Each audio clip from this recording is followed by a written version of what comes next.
Welcome to meeting number 29 of the House of Commons Standing Committee on Finance, pursuant to the motion adopted in committee on Thursday, February 17th. The committee is meeting to study the invocation of the Emergency Measures Act and related measures. Today's meeting is taking place in a hybrid format pursuant to the House Order of November 25th, 2021.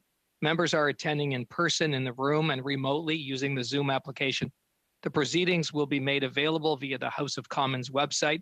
So you're aware, the webcast will always show the person speaking rather than the entirety of the committee. Today's meeting is also taking place in the webinar format. Webinars are for public committee meetings, are available only to members, their staff, and witnesses. Members enter immediately as active participants. All functionalities for active participants remain the same. Staff will be non-active participants and can therefore only view the meeting in gallery view. I'd like to take this opportunity to remind all participants to this meeting that screenshots or taking photos of your screen is not permitted. Given the ongoing pandemic situation and in light of the recommendations from the health authorities, as well as the directive of the Board of Internal Economy on October 19th, 2021, to remain healthy and safe, all those attending the meeting in person are to maintain a 2-meter physical distancing, must wear a non-medical mask when circulating in the room, and it's highly recommended that the mask be worn at all times, including when seated. Must maintain proper hand hygiene by using the provided hand sanitizer at the room entrance. As the chair, I'll be enforcing these measures for the duration of the meeting, and I thank members in advance for their cooperation. To ensure an orderly meeting, I'd like to outline a few rules to follow. Members and witnesses may speak in the official language of their choice. Interpretation services are available for this meeting. You have the choice at the bottom of your screen of either floor, English, or French. If interpretation is lost, please inform me immediately and we will ensure interpretation is properly restored before resuming the proceedings. The raise hand feature at the bottom of the screen can be used at any time if you wish to speak or alert the chair. For members participating in person, proceed as you usually would when the whole committee is meeting in person in a committee room. Keep in mind the Board of Internal Economy's guidelines for mask use and health protocols. Before speaking, please wait until I recognize you by name. If you're on the video conference, please click on the microphone icon to unmute yourself. Those in the room, your microphone will be controlled as normal by the Proceedings and Verification Officer. When speaking, please speak slowly and clearly. When you're not speaking, your mic should be on mute. A reminder that all comments by members and witnesses should be addressed through the chair. With regard to a speaking list, the committee clerk and I will do the best we can to maintain a consolidated order of speaking for all members, whether they are participating virtually or in person. This meeting is scheduled for a longer duration in consideration of the fact that our witnesses may not get an opportunity to leave their virtual setup at around the halfway duration mark of the meeting. I will suspend the meeting for a 5-minute health break. I'd now like to welcome our witnesses. From the Assembly of First Nations, National Chief Roseanne Archibald. From Ether Capital, Chief Executive Officer Brian Mossoff. From Invest Ottawa, President and Chief Executive Officer Michael Tremblay. From Newton Crypto Limited, Dustin Walper. From Wealthsimple, Chief Legal Officer Blair Wiley. And if here now from the Chambre de Commerce de Gatineau, Stéphane Bisson, President. At this time, witnesses will have an opportunity to make up to a 5-minute statement or remarks for members before we get into questions. We will start with the Assembly of First Nations, and Roseanne Archibald, the floor is yours for up to 5 minutes. Thank you very much, Mr. Chair. I'm very happy to be with you here today. I, first of all, as I explained, I'm on the Tsleil-Waututh, Squamish, and Musqueam Nations. Miigwech to the Housing Standing Committee on Finance for inviting me to appear. I do want to talk about the far wider impact, the financial implications of the Emergencies Act. But I'll also start with some larger picture issues. The root cause of what we're analyzing today needs to be put on the record. To put plainly, There are serious doubt that the events of February 22 would have escalated if these protesters were First Nations people. The convoy was provided with much leniency from the start because the non-Indigenous participants were not initially considered or deemed a threat until it was too late, and thus the Emergencies Act was invoked. I do want to just state that there is a stark contrast on how First Nations people are treated when they are involved in civil actions, and there is a need for dignity and respect to be afforded to First Nations when they are being vocal in their disagreement with government on legislation and policies. First Nations people are often viewed with a different lens and met with aggression by law enforcement almost immediately, not 3 weeks later. But in the long term, First Nations land and water defenders have the potential to be severely impacted by the invocation of the Emergencies Act, and this is very concerning. First Nations people have been attempting to bring attention to this unequal treatment for decades. Canada has an overt, covert, and systemic racism problem. I've said this many times that the fair and just society that is proclaimed is simply not true when it comes to First Nations. We only have to look at Kanesatake Oka, Ipperwash Park, Tyendinaga, and Wet'suwet'en to see the violence that is inflicted upon First Nations men, women, and children by Canadian police, paramilitary, and military forces. Having said that, I do see short and long-term financial implications for First Nations and their citizens. For example, the financing of the Freedom Convoy, protests and blockades highlighted the vulnerability of Canada to be influenced by national and international white supremacists and far-right extremist groups. I'll focus my comments to the subject matter of this committee. When it comes to broadening the scope of Canada's anti-terrorist financing laws, it makes sense to not only apply this to identified extremists and white supremacist hate groups, but First Nations do not fall in this category. And I want to be clear that First Nations are not terrorists, nor should they be branded as such when they are involved in civil actions that protect and uphold their constitutionally protected treaty and inherent rights in this country. Many of our disputes with settler governments involve land and water rights. We have a sacred responsibility and connection to our lands and waters. And as National Chief, I traveled all across Turtle Island, have always acknowledged that I'm a guest on various nations' territories. And I wish to remind this committee and all Canadians that you are guests of First Nations on lands and waters given to us by the Creator. So what's equally important is that we made sacred promises to live in peace. Therefore, any reference to First Nations finances being included in the scope of Canada's anti-terrorist financing laws is an affront to our sacred relationship to the Crown. I am concerned about the federal government's increased ability to interfere with the business of crowdfunding websites. For example, First Nations have used these crowdfunding websites for raising legal defense funds. This will be a big step backward for Canada, as it will take us back to 1927 when the Indian Act made it illegal for First Nations people and communities to hire lawyers or bring about land claims against the government. Further, in 1951, Canada amended the Indian Act to make it illegal to obtain funds or legal counsel to advance Aboriginal title cases. We need to move on a healing path forward and not go back to oppressive, suppressive legislation that negatively impacts First Nations. I'm equally troubled by the ability of Canadian financial institutions to temporarily and selectively cease providing financial services to specific clients.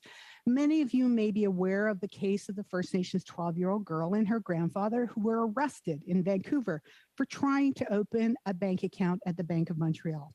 This is overt, covert, and systemic racism that First Nations already face within the banking system. When you add on top of that, the power is provided to systemically racist law enforcement agencies to supply names to financial institutes in order to freeze accounts, you are creating a compounded, unjust situation for First Nations.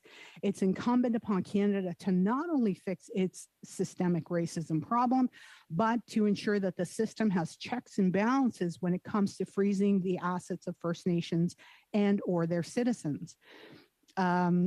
Moreover, broadly increasing powers given to systemically racist Canadian financial institutions, particularly sharing personal information, has long-term implications for First Nations. Clear guidelines and safeguards need to be put in place to protect First Nation citizens from unfair targeting by banks, as well as unauthorized sharing of their information. Banks have a great deal of power over the lives of all people, including First Nations people. Some individual impacts could be downgraded credit ratings, an inability to take out a loan, a mortgage, a credit card, or even to rent a home. Thank you. The Thank you, National Chief Archibald. We've just gone over time a little bit, but there'll be a lot of opportunity to make your comments through the question and answer time. We are moving to Ether Capital and Brian Mossoff for up to 5 minutes, please. Thank you, Mr. Chair, and the other members of the committee for inviting me here to speak. I am the Chief Executive Officer of Ether Capital, one of the leading public companies that exists in the cryptocurrency sector. We do not face retail direct, meaning they cannot purchase any crypto assets through a platform that we hold. We are an access point in the capital markets for exposure to the Ethereum ecosystem and a lot of the developments that are happening in Web3. I've also been a member of the cryptocurrency community for about a decade now. And so I wear two hats. I wear a hat as what I would like to believe is a good actor in the space who wants to work with regulators and government to figure out what appropriate access points are, to be a leading access point in the capital markets. But then also as someone who's been in the space for many years, who has a lot of knowledge and experience, who understands the lexicon and complexities of this new industry. And so broadly, why I'm excited to be here today is to help paint a picture of an industry that's largely been marginalized, pushed to the side for about 13 years since its formation. And there's an opportunity for Canada to lean in to this industry. It's a new technology. It's an asset class that has grown from essentially nothing into multiple trillions of dollars. We're seeing Canadians who want exposure to this asset class, directional exposure to the assets. They want to do it in appropriate ways. And there's an opportunity to provide that access. And I think that most of the conversations that have happened to date have largely been at the regulatory level, figuring out what appropriate registrations would be like for platforms, how that would work, which assets are appropriate and which activities should be accessible to Canadians who want to be good actors. And I think the recent events have kicked off a new conversation, and this is the opportunity to recognize that this asset class is here to stay, and it's likely going to be orders of magnitude bigger within the next decade. Ethereum was largely incubated and invented in Canada, and the opportunity here is to lean into a technology and not push it aside and ensure that we have a seat at the table at the next iteration of the web, the next iteration of finance. It's something I care about deeply as a Canadian, as a technologist, as someone who wants to see Canada win here. And I think that there is an opportunity for us to secure a seat at the table. And in order to do that, we need at a national level to coordinate across various agencies, better communication, and a plan of how are we going to create appropriate access points and what is our participation going to be like in the space. I will also say that there are going to be good actors in the space and bad actors. And a lot of the focus always, the light is shone on the bad actors, people using it, to evade taxes, anti-money laundering. But most of the activity that's taking place in the space is by good actors, people who want to participate in a growing asset class. There's many new verticals. Some of you may have heard of decentralized finance and NFTs, and perhaps none of this stuff makes sense to you guys, but I'm here to offer my support to anyone on this panel, to anyone in government who wants help navigating this new world. I think that's why we're all here today, is to understand how do we create appropriate frameworks going forward and to see Canada win in this new sector and look at technologies that can help monitor inappropriate behaviors of these rails. There are new tools that are maybe not familiar to the traditional banking system, and I'm happy to chat about that further, to monitor activities, wallet activity, wallet interactions, and behavior analytics to ensure that good actors are safe and using things in a compliant way, and that bad actors are able to be brought to justice. So thank you guys, and I'm very excited to have the conversation for the next few hours. Thank you, Mr. Mossoff. And now we're going to hear from Invest Ottawa, and we have Michael Tremblay up for up to 5 minutes. Thank you. Good afternoon, Chair Fonseca and standing committee members. I'll keep to the script here, recognizing that we have just 5 minutes for these sessions. So I am pleased to join you here today, and I do want to acknowledge that I am on the unceded territory of the Algonquin people. As noted, I'm Mike Tremblay. I have the privilege of acting as the President, CEO, and a board member with Invest Ottawa. For those who are not aware, Invest Ottawa is the lead economic development agency for knowledge-based industries in Canada's capital, facilitating economic growth and job creation in our nation's capital. We're guided by a vision to help realize Ottawa's full potential as a globally recognized, innovative, inclusive, and future-ready city, delivering venture development, global expansion, and talent programs and services that catalyze the growth and success of entrepreneurs and firms in the region and beyond. This includes small business training, mentorship, acceleration, and scale-up services, and that's for tech firms, foreign business and investment attraction, local business retention, and marketing Ottawa's diversified economy and the high quality of life here as we try to attract businesses and investment. Invest Ottawa is also the founder of AreaX.O, which includes research, development. In short, we foster and grow businesses and business interests in our region. So as a not-for-profit, we receive funding from all 3 levels of government, in addition to corporate sponsorships and investments. However, we are not a member of any level of government. So I just wanted to clarify in the context of Invest Ottawa. For those here today, it'll come as no surprise that Ottawa businesses have been deeply impacted by COVID-19, just like every other business across the country and around the globe. They've endured numerous shutdowns as a result of the ever-changing nature of the pandemic, and throughout it have shown true resilience in the face of significant and ongoing hardship and challenge. As we all know, at the beginning of this year, non-essential businesses in Ottawa and across the province had to close their doors once again due to the surge in Omicron-related case numbers, but there was a glimmer of hope. On Monday, January 31st, restaurants, gyms, theaters, museums, cinemas were all set to reopen at 50% capacity, providing much needed opportunity to generate income and welcome back Ottawa residents to their businesses. However, that wasn't able to happen. On the 28th, the truck convoy arrived in Ottawa, which effectively shut down the Ottawa core, the downtown core, 3 days before businesses were set to open their doors once again. There were wide-ranging consequences of this demonstration and many lessons to be learned, no doubt. But as Invest Ottawa, the economic development agency for the capital, our focus remains forward-looking and proactive in really having the single goal of helping our businesses, those that make up the very economic fabric of our city, to thrive once again. That's what we do. So we're steadfastly committed to this goal, and we are working with our partners, collaborators, and businesses to ensure they have the resources that they need to demonstrate their resilience once again in the face of unprecedented challenges. Thank you once again, Chair and committee members, for your time today. I'm happy to answer your questions as this committee meeting ensues. Thank you. Thank you, Mr. Tremblay. Now we're going to be hearing from Newton Crypto, Dustin Walper, for up to 5 minutes. Thank you very much, and good afternoon, everybody. So my name is Dustin Walper, and I'm the founder and CEO of Newton.co. I'll give you a bit of background about us to start off. So we're one of the leading Canadian cryptocurrency trading platforms, and we make it easy for Canadians to buy and sell over 60 different cryptocurrencies, including Ethereum, as mentioned, Bitcoin, Solana, Cardano, and many others. We're a great example of a high-growth Canadian-run business. So since we were founded in 2018, we've grown to have over 450,000 customers across Canada, over 100 highly skilled Canadian employees across the country, making on average $100,000 in salary. And this is everywhere from Halifax to Montreal, Toronto, Winnipeg, Calgary, Victoria, truly from coast to coast. And recently we raised a $25 million Canadian Series B to further invest in our growth. And that was raised from a combination of Canadian and American investors.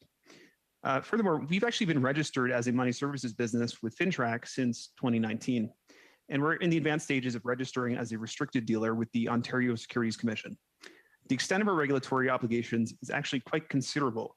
It includes maintaining a robust anti-money laundering program, an anti-terrorist financing program, for which we often use sophisticated blockchain analysis tools, like was mentioned previously, a fraud prevention team, multiple levels of insurance to protect customers from loss of funds, a robust cybersecurity program, including external penetration testing, and a lot more.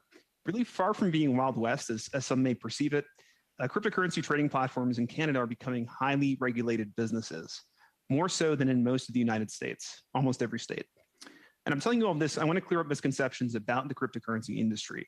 Really, we represent, I would say, the cutting edge of fintech or financial technology, and we're contributing meaningfully to the Canadian economy. And I really do think that with some forward-thinking policy, we would be really well positioned to leverage our reputation for stability of our financial services sector in order to participate in the boom in fintech growth.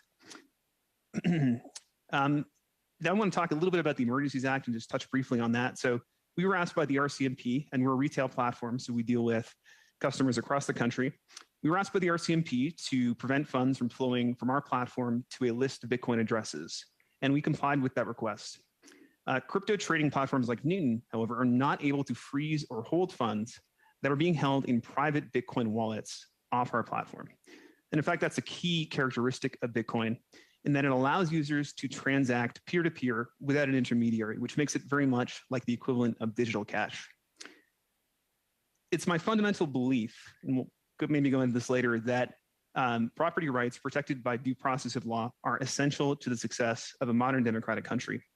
And table stakes for attracting investment, like the investment that we were able to raise from outside of the country. So that reputation is very important to us and other financial services and fintech companies. That reputation took a long time to build, many decades through the last financial crisis, and can be undone if we're not careful. The ability to hold and spend money, to buy groceries, pay rent, fill up your tank of gas, this is a basic precondition to one's ability to operate freely in society. And our system of law exists to protect individuals from overwhelming power of the state by imposing the burden of due process. And in my personal view, we must do everything that we can to prevent its erosion. And so it's really for this reason that I think that peer-to-peer financial technologies play a really important role in the checks and balances that make our country work. So cash or Bitcoin are examples of that.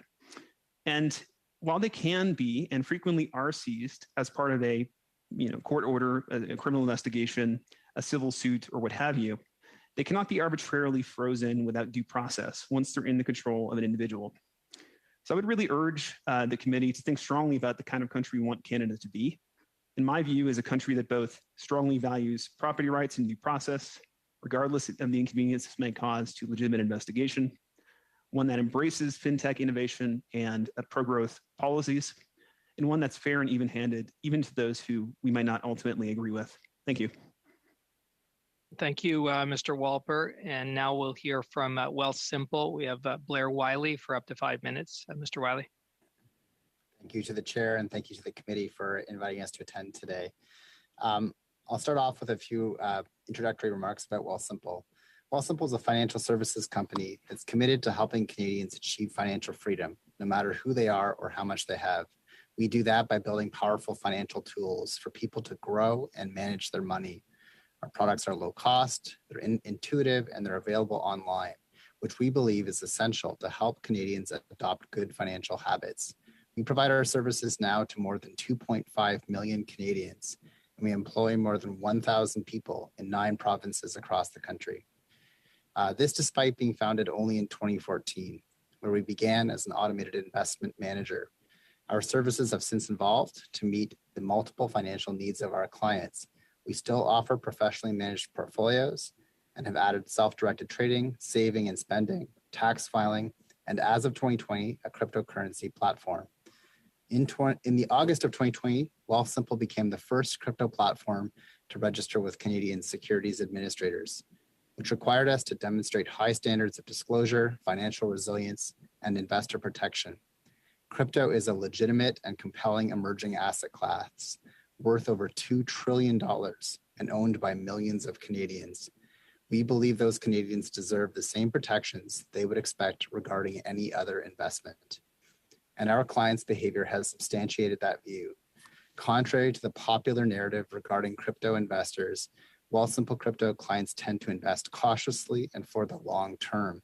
Clients tend to invest small amounts, and almost half of clients have bought crypto through Wealthsimple have never sold.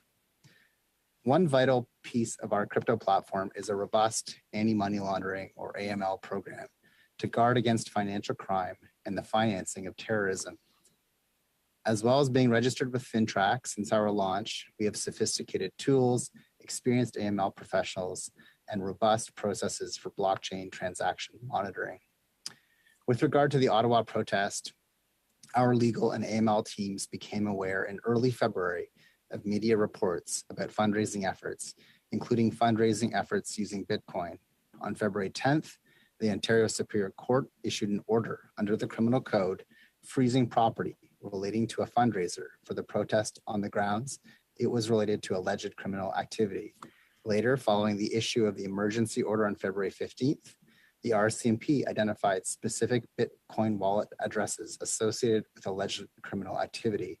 On February 18th, we were notified of a second court order obtained by private parties freezing certain assets, including Bitcoin, related to fundraising efforts.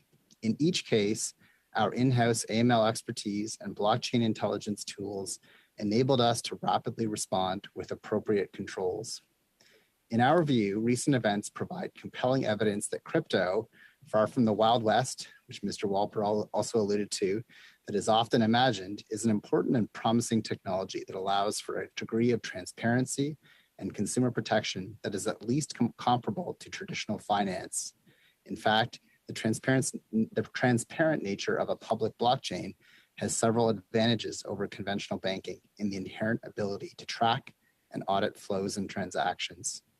For our part, regulated crypto platforms like Wealthsimple are responsible actors committed to compliance with Canadian law.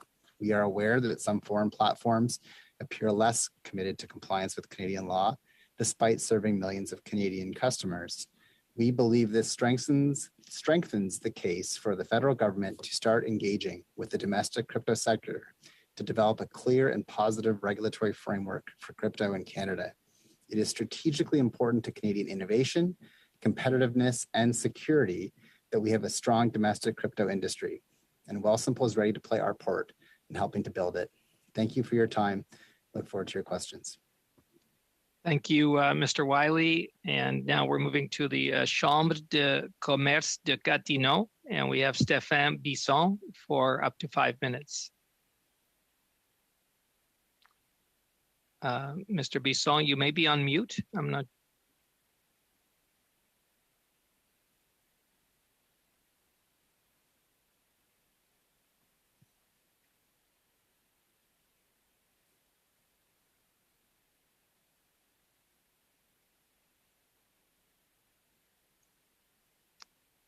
I don't think we can't hear you, Mr. Yes, Mr. Clerk. Monsieur Bisson, est-ce que vous m'entendez?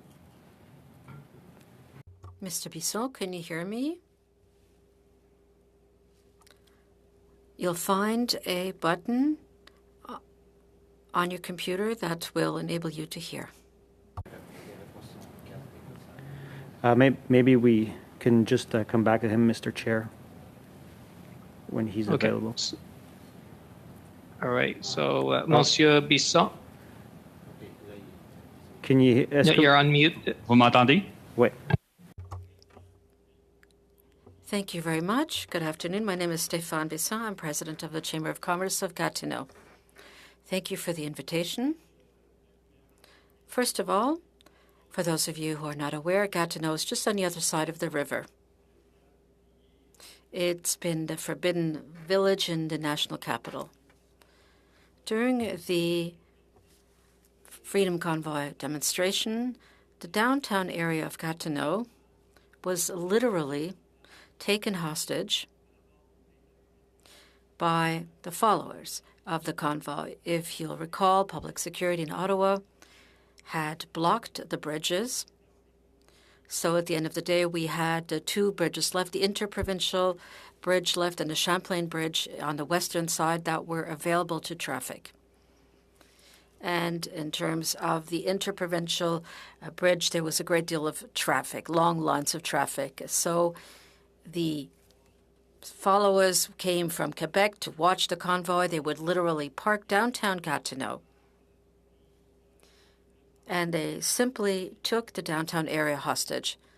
So when the convoy arrived downtown, we had just reopened businesses, especially businesses and the entire tourism industry. So as soon as there are hundreds of thousands of persons who buy flags and who consume, who are on public roads, it's not a very interesting cocktail for citizens to then go to restaurants. From what we saw is that there were many cancellations of reservations. So all of the business owners in downtown Gatineau sustained substantial losses in addition to seeing serious damages caused by persons who would walk into their businesses and who refused to comply with sanitary measures. This is a problem that we saw. As well, there's another point I'd like to emphasize, is that there weren't many civil servants from the government president. As you know, we're about 50,000 persons in Gatineau who usually work in office towers. This represents a substantial loss that we have incurred, especially in the downtown area. And I would like to remind you that this was an important point as part of this committee. Thank you very much. Merci, Monsieur Bisson. Thank you, Mr. Bisson. Members and witnesses, we're going to our first round now of questions. In this first round, each party will have up to 6 minutes to ask our witnesses questions. We're starting with the Conservatives, and I have MP Lawrence. You have the floor for 6 minutes. Thank you, Mr. Chair. And first of all, thank you to all of the witnesses, Miigwech. Really appreciate your appearance here today. I'm going to focus my questions on cryptocurrency and the impact on the blockade. So I'm looking forward to hopefully setting straight some misinformations out there. To my understanding, there was a bit of a narrative out there in the press and otherwise that said that cryptocurrency was a completely unregulated industry and that it was being used by nefarious actors to fund the illegal activities that were happening at the blockades in Ottawa and elsewhere. First, you've already talked about this a little bit in your testimony, but just so we can have absolute clarity, Mr. Wallpaper, Mr. Wiley, can you confirm that you do have reporting obligations to FINTRAC, both before, after, and currently the illegal blockades? Blair, maybe I can quickly address that first and you can follow. But we do, as I mentioned, we've been registered with FINTRAC as an MSB since 2019. That includes a wide variety of different reporting obligations, most recently including large value crypto transaction reporting. So any transaction valued at over $10,000, we have to report information on. There's something called the travel rule, which is to attach information to crypto transfers moving from platform to platform. We employ sophisticated blockchain analysis tools to look at where funds are going, and routinely we'll block funds that we perceive as going to high-risk potential destinations. So there actually are quite a wide variety of obligations already in place that predate this event. I would echo that entirely. It's a very sophisticated regime that is modeled after the rules for money service businesses, which have been regulated for many years, with specific regard to the nature of transactions on the blockchain. So not only can we block money or Bitcoin that is leaving our platform, but we can also block transfers to our platform. If someone, for instance, wanted to receive Bitcoin into a Wealthsimple account and then exchange that for cash to use in the course of their business. Regulated platforms like Newton and Wealthsimple play a very important role as a bridge between the cash system, the financial fiat currency system, and crypto technology, and our ability to regulate and follow regulation related to transactions that occur is an important feature of Canadian AML law. Thank you. I appreciate those answers. How many individuals were flagged or were you provided information about by the RCMP or other regulations for potential freezing? I'm just talking about the emergency.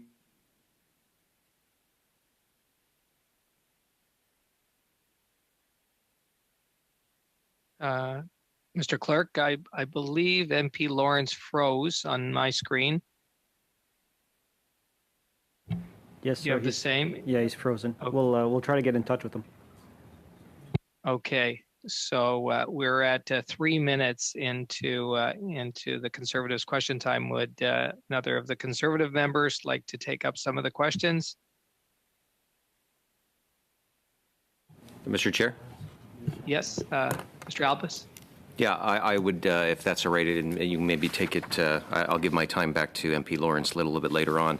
Sure. Chief Archibald, National Chief, you had kind of been cut off a little bit from the end of your statement. Did you want to finish your statement utilizing my time?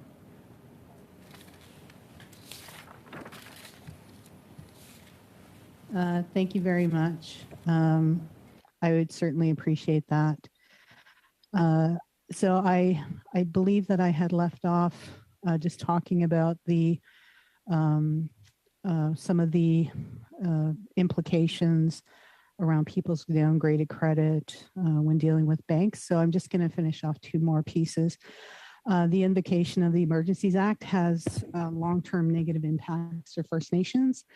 The history of Canada, its suppression, oppression, and repression of First Nations people and their rights is rarely told. Canada has begrudgingly changed through human rights rulings, lengthy and costly court cases.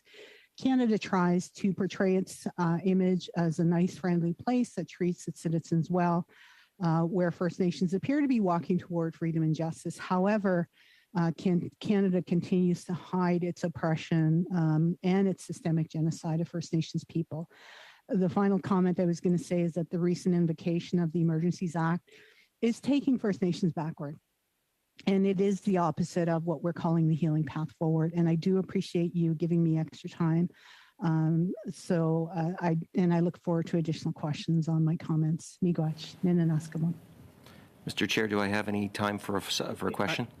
You do, MP Albus. You've got 1.5 minutes. So, National Chief, you've raised the issue of concerns around the reaction of the government. So, first of all, do you think that the emergency measures were justified at the time they were invoked? And what do you believe the threshold, what should be the threshold that would justify such an invocation of such draconian legislation? Well, I want to back it up to the length that the government took to respond to this protest. If this were non-Indigenous protesters in downtown Ottawa beeping their horns and blocking streets, they would have summarily been arrested and removed. And that failure it led to the Emergencies Act being invoked. And so it's a real failure on the part of police services and governments to respond in the same way they would to any protesters, which they didn't in this case. I hope that answers your question, sir. Thank you. And thank you, MP Albus. And now we're moving to the Liberals for 6 minutes. MP Baker, you have the floor. Thank you very much. Merci beaucoup. Je vais demander des questions. I will be asking the questions to Invest Ottawa. I would like to thank you for being with us today. And first of all, I'd like to ask this. Do you believe that the emergency measures were justified at the time that they were invoked? Thank you for the question. As a company, our focus is on economic development and growth. I don't feel that I'm equipped to pass judgment on the usefulness of the Emergencies Act. What I can tell you is we invest so much time with companies to help them get through the pandemic in the last 2 years. 3 weeks was a very long time for these companies, and we were extremely grateful that it was brought to a close. Okay. Merci beaucoup. Thank you. Le CBC News a rapporté. CBC News reported estimates indicating that the downtown core of Ottawa lost before $44 and $200 million in loss of wages and business income. It's easy to be shocked by such a high figure, but often it's difficult to understand exactly what it means. and what the tangible impacts are on people. Could you tell us what the impact has been on small and medium-sized companies and their employees? Thank you for the question. Yeah, if you were any of the businesses that were at the Rideau Center, if they just referring to the article, the Rideau Center was completely closed. 180 businesses were unable to operate, which has obviously a dire effect on the bottom line. From our experiences in delivering digital Main Street services across the Ottawa area, to add perhaps to the question here a little bit, many of the businesses, and I'm talking 2/3 of the businesses that we did work with digital Main Street services during the pandemic were self-identified as leaders and founders and operators that would consider themselves to be part of marginalized communities.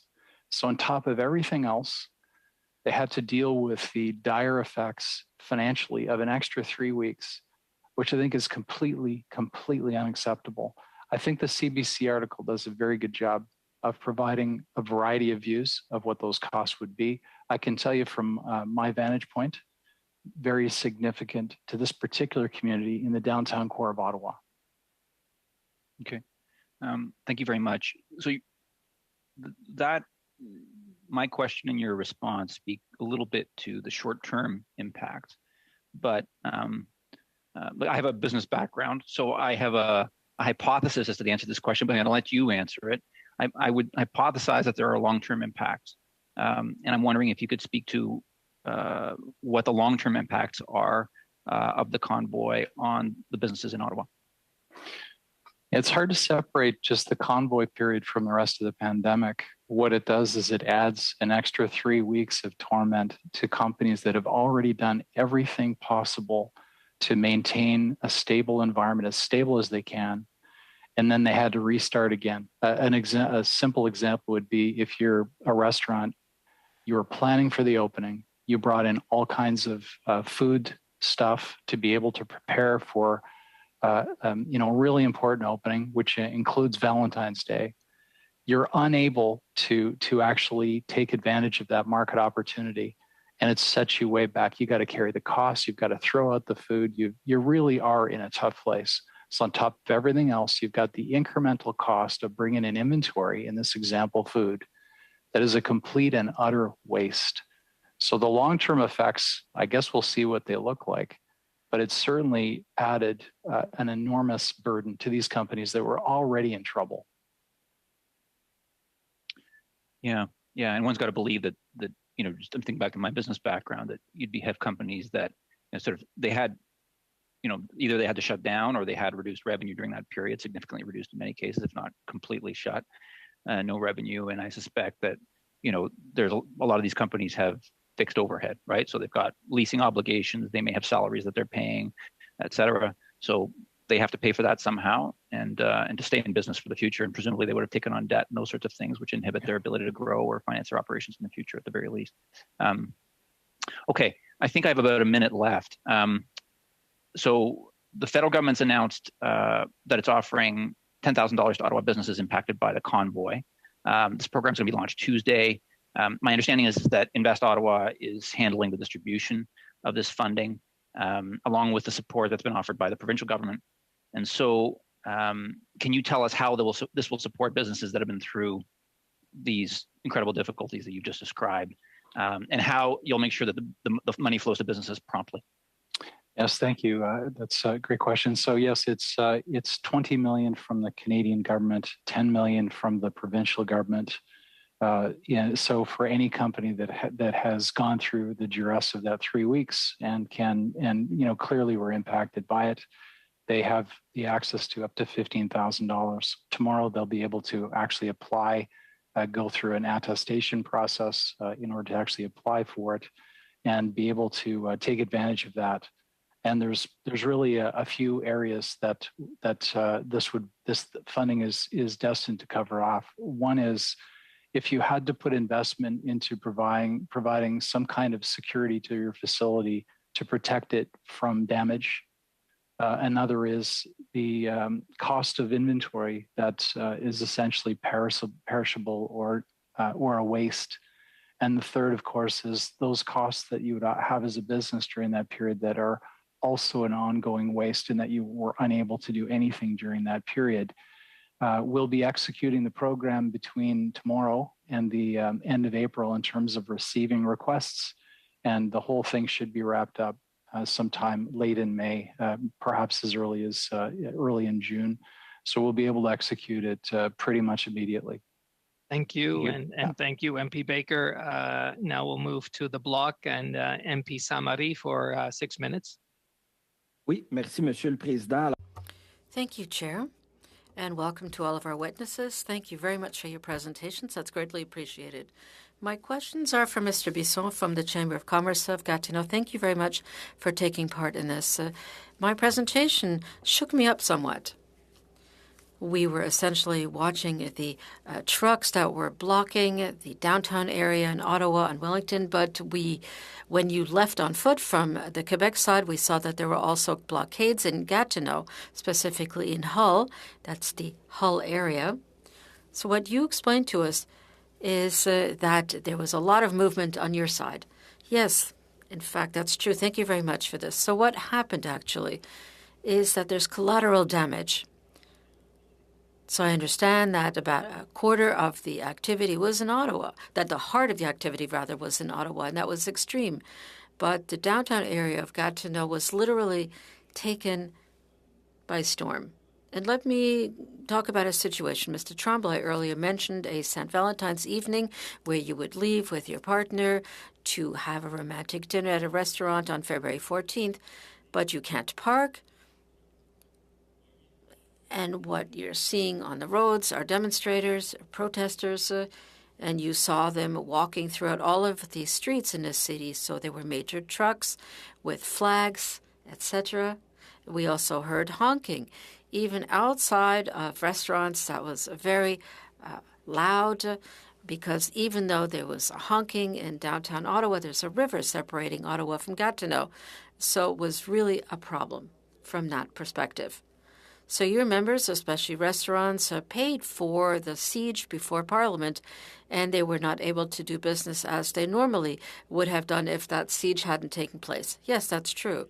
Everybody was preparing for reopening. Everybody was excited. You know, it's been 2 years that COVID has been here. And then we saw a first wave of opening, of some loosening of restrictions, like children who are off school. Everybody was excited. And of course, that's where things spun out of control. So that's really an unfortunate situation.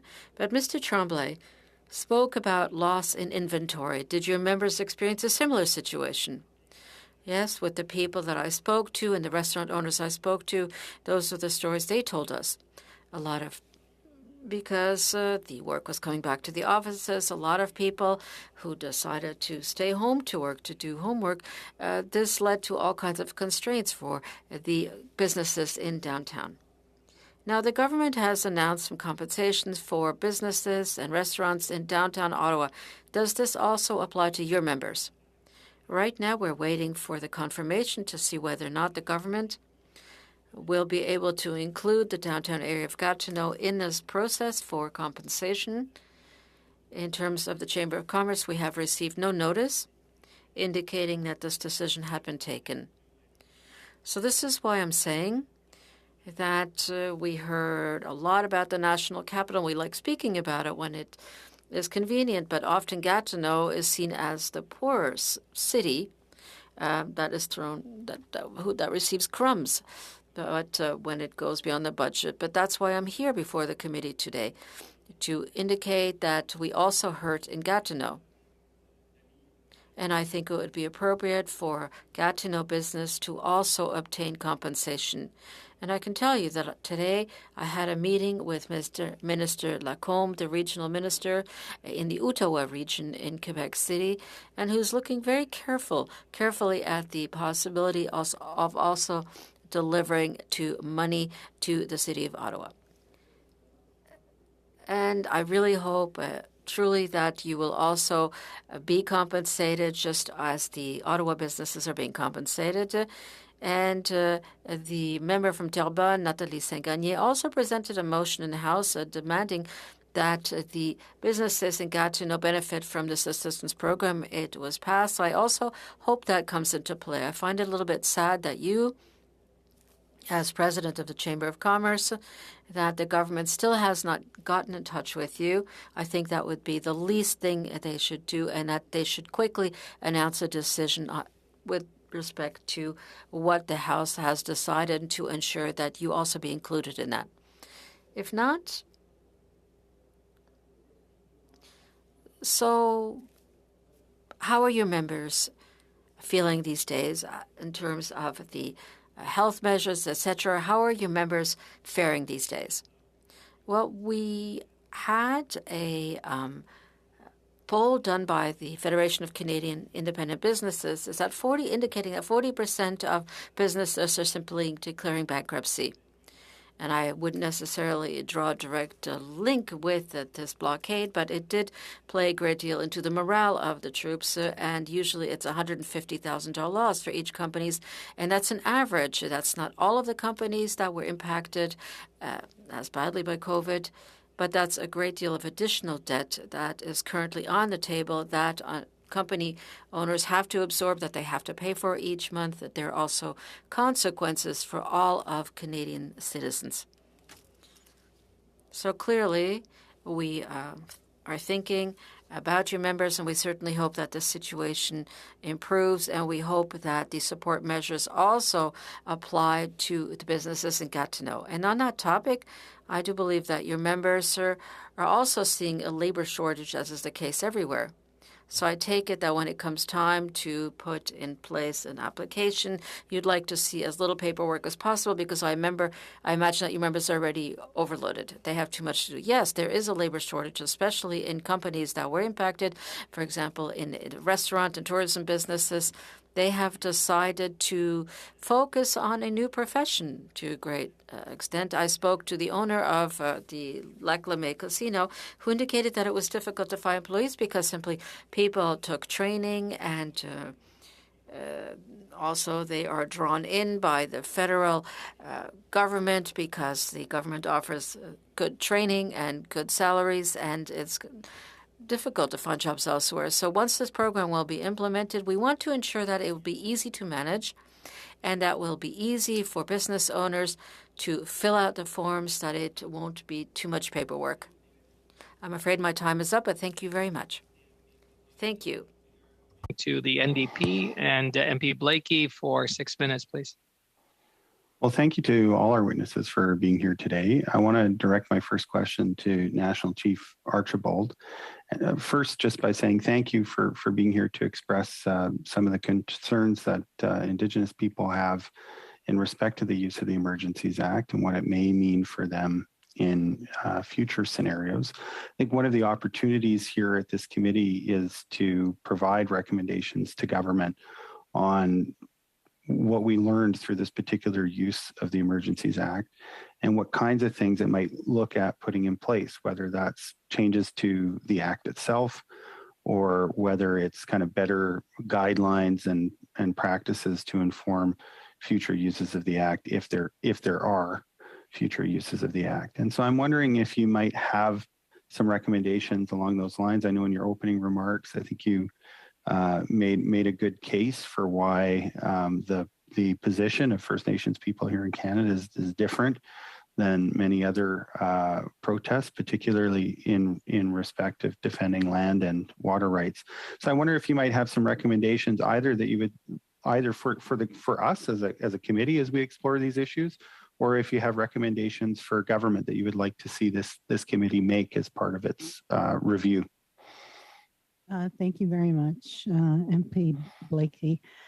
There needs to be more engagement with First Nations. So that's the first thing I would suggest, is that this committee find a way to engage First Nations across Canada on the implications, the more deeper implications of the Act and the invocation of the Act, because we're given 5 minutes, and you can see I went over a little bit over my 5 minutes. And it's not really enough time to talk about how the act can be made better. And so that's my first recommendation. The other aspects of it are for government to clearly understand that First Nation rights and the things that we do stand up for are very dissimilar to what was going on with this Freedom Convoy, and that the Emergency Act can't be used as a tool to suppress issues around land and water rights particularly, and any of the First Nation Indigenous rights, whether or Aboriginal and treaty rights recognized under the Constitution, which also includes the right to self-government. And so I think that definitely has to be taken into account when looking at the Act and its application in the future. And I think that there needs to be also a more fulsome engagement around the invocation of the Act. So, for example, Minister Mark Miller called me, I believe, the day before. There had been talk for a number of days about the Act being invoked, but the day before he actually called me and said, this is going to be happening. And to me, although I really appreciate the relationship I built with Minister Miller, giving the national chief a heads up the day before is not acceptable.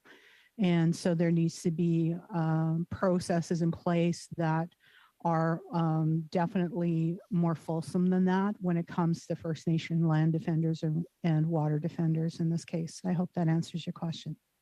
Yeah, thank you very much. I guess the other component of this for me when we talk about Canada's Indigenous peoples and the behavior of government is that we often see, and we've seen in the last 20 or 30 years or so, the government adopt a kind of aggressive posture in respect of Indigenous rights and the government's ability to circumvent them.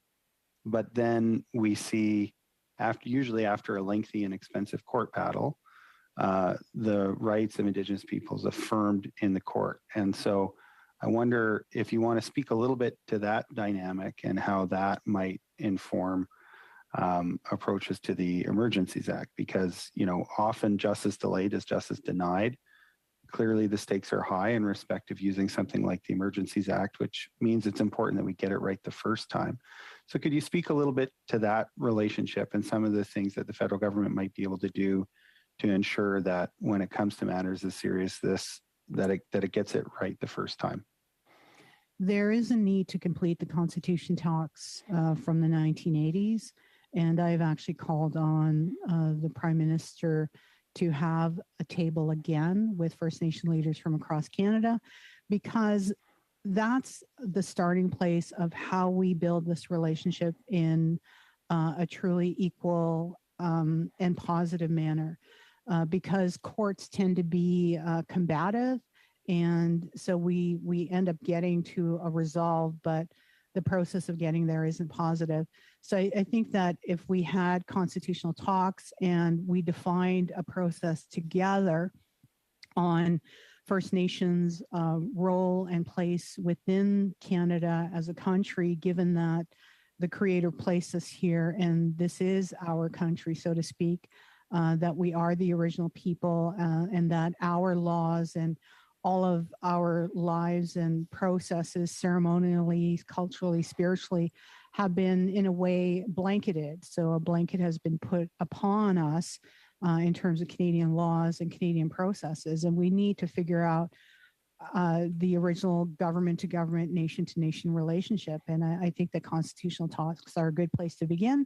And I also think that we need a process in Canada that begins to define those rights. And I believe that the government did attempt that with legislation, but it was pushed back. But I think if you look to First Nations for those solutions, they will give them to you. And that's where I think this government has to be a little more open to, that they don't have the answers themselves, that they bring something to the table. But First Nations have the solutions themselves to how to make this country a workable and better place for everyone, and truly just and truly fair, and the place that we say that we are. Thank you. And thank you, MP Thank you very Blakey. much. And members, we're moving into our second round. In this round, we have the Conservatives up first. We have MP Chambers for 5 minutes. Thank you very much, Mr. Chair, and welcome to our witnesses. Really appreciate you helping us with this study. It would be a pleasure to speak with you about a number of different topics, and I hope there is opportunity to have you back to the committee in the future as we talk about innovation. But today we're focused on the Emergencies Act, so I have a few kind of factual questions, procedural-based questions that I hope we can get some clarity on. To the entities that received information from the RCMP, I believe that is Wealthsimple, Mr. Wiley, and Mr. Walper at Newton. Was there any instruction provided from the RCMP, or have there been any subsequent instruction on how you might use the information that you received by virtue of the Emergencies Act?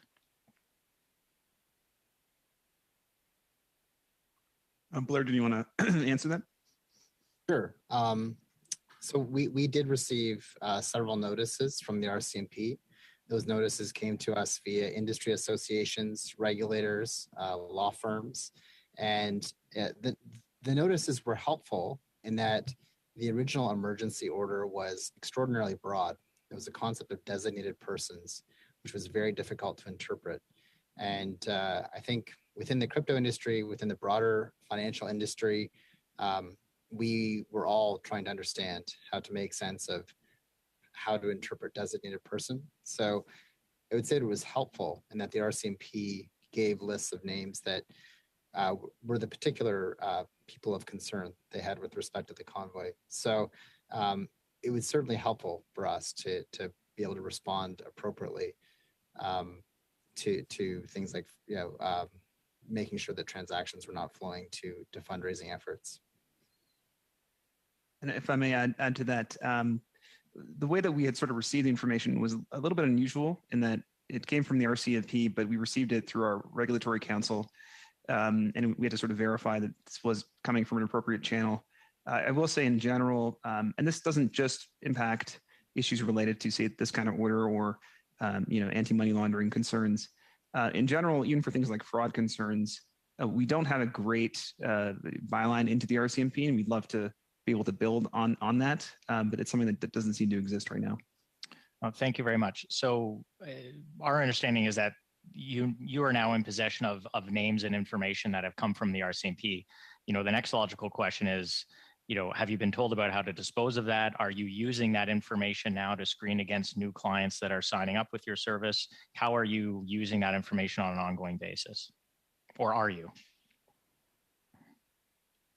I'll go first here. I think there's really two phases to this inquiry, Adam, and the first phase is during the blockade when the Emergency Act and the emergency order was in effect, and during that time period we were screening our client lists against the names provided by the RCMP to identify any connections to our client base. Once we received confirmation from the RCMP with the revocation of the Emergency Act and order, we ceased any sort of additional screening of clients, new clients, for example, who might be attached to that list.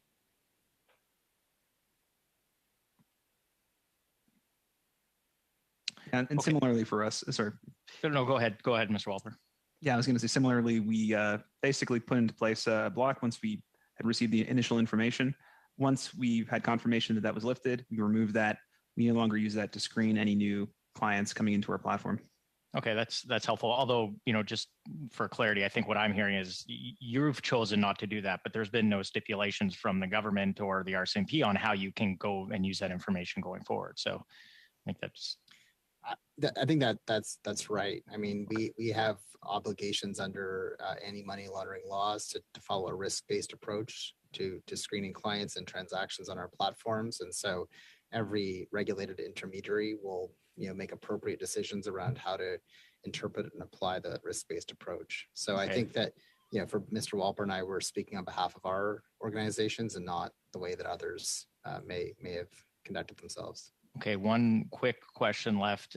Did you have any meetings with Department of Finance officials prior to the invocation of the Emergency Act, either organization? We did not.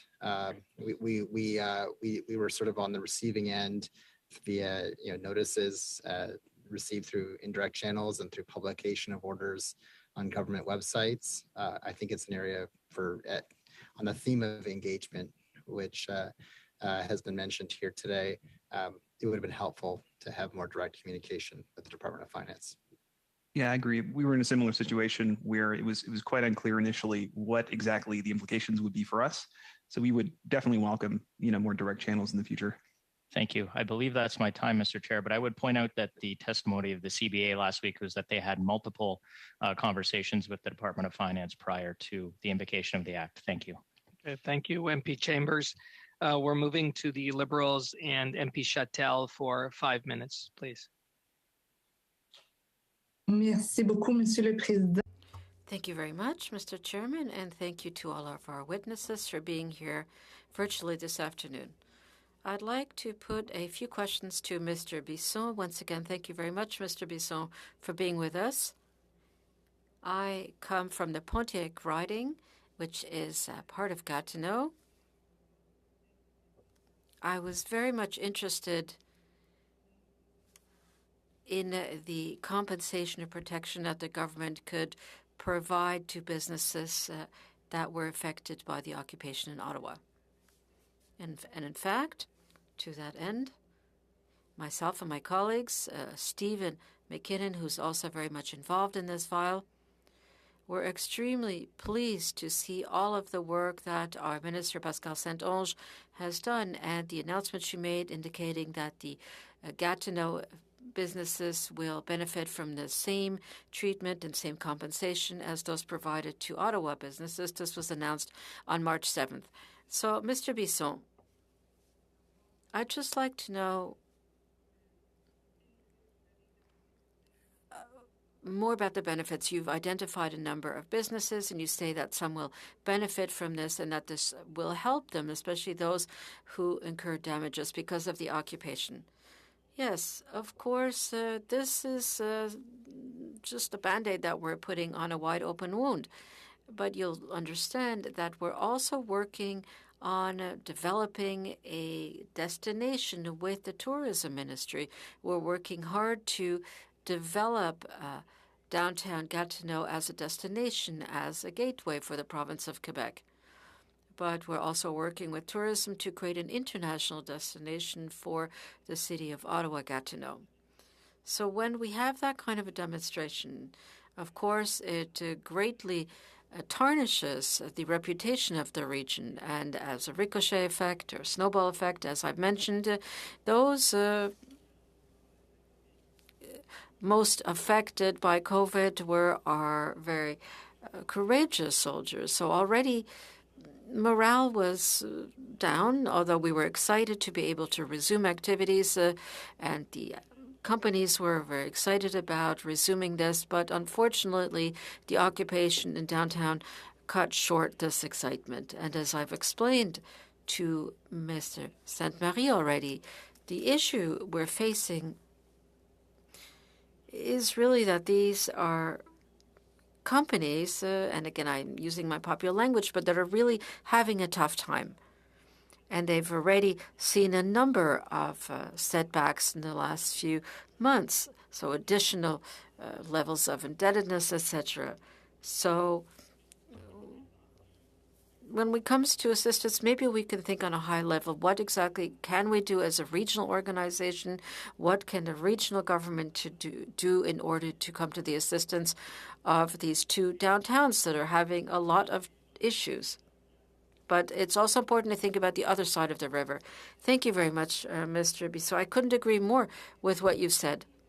So thank you for that. And it's true that businesses, as Mrs. Saint-Onge, Minister Saint-Onge rather, had confirmed, will be delivered to Gatineau companies as was delivered to Ottawa business as well. There will not be any discrimination there. She also indicated that it will be Economic Development Canada that will be delivering this assistance.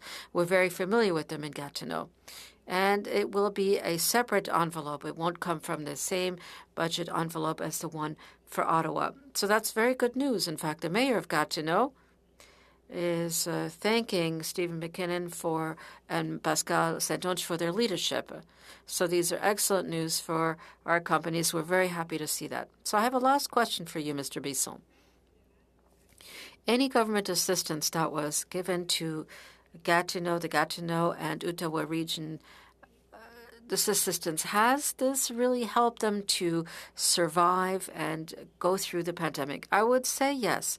In most cases, yes, although there are some exceptional cases where the support measures were not applicable. Let me give you an example. A company started its business in January when the pandemic hit in February and March, and their financial model is not comparative. And last year, let's say, I had so many debts, they didn't have that. So these are companies that I think have really shown that they're resilient and they were absolutely determined to plow ahead. As you mentioned, there's several of these in the market across Canada. I know that there's several, but that have been forgotten. And I think the number of bankruptcies would have been far higher with the assistance that was provided to companies. So I do hope that we're going to overcome this, and I do believe that my time is up. Mr. Chairman, thank you very much. To the block, and we have MP Saint-Marie for 2.5 minutes. Merci, Monsieur Fonseca. Mr. Fonseca. So I'm very happy to heard this news, as Ms. Chatel mentioned. The companies in Gatineau will receive the same support as businesses in Ottawa. That's very good news, and I'd like to thank the government for that decision. Mr. Bisson, you said that the application process needs to be simplified because businesses already are impacted by the labor shortage and that business owners have to do everything. I must have about 2 minutes left. I've got a little bit of time left, so I'd like to hear you speak to this. According to you, should the government bring back civil servants to offices? Would this have a major impact on your businesses? And there, of course, I'm referring to what was announced in Quebec on last 8th February. That is a gradual return to work, all the while respecting health measures. So what is your membership's position on that? Thank you for that excellent question, Mr. Saint-Marie. I'm going to have to leave after this answer, unfortunately, but duty calls. So yes, and that is an open secret. The request that we put in, and we've already communicated this to the media, that is the federal government should come up with a specific action plan as to the return of civil servants to the businesses. And I'm not only pleading on behalf of the Chamber of Commerce of Gatineau, but everywhere where civil servants work in business, we have to ensure that they come back. As you know, COVID will not go away. We're going to have to learn to live with that virus. So let us come back to some normal. I know that the normal won't be the same as it was previously. Nevertheless, I think we need to have a game plan to bring back our civil servants to the workplace. And that's going to help the businesses in downtown. And this is an economic fabric that has been built across regional economies, and they really need civil servants to come back.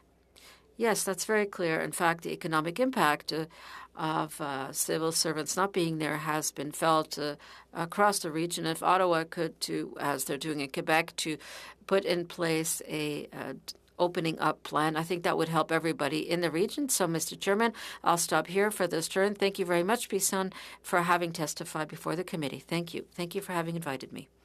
Merci, Monsieur Bisson and MP Saint-Marie. And now moving to the NDP and MP Blakey for 2.5 minutes. Thank you very much. I'd like to use this time just to come back to one of Mr. Chambers' questions. And I just wanted to ask the folks who are in the cryptocurrency industry here at the table, in respect of not having any direct guidance from government as to what you can or can't do with the information that you received from law enforcement during the Emergencies Act period.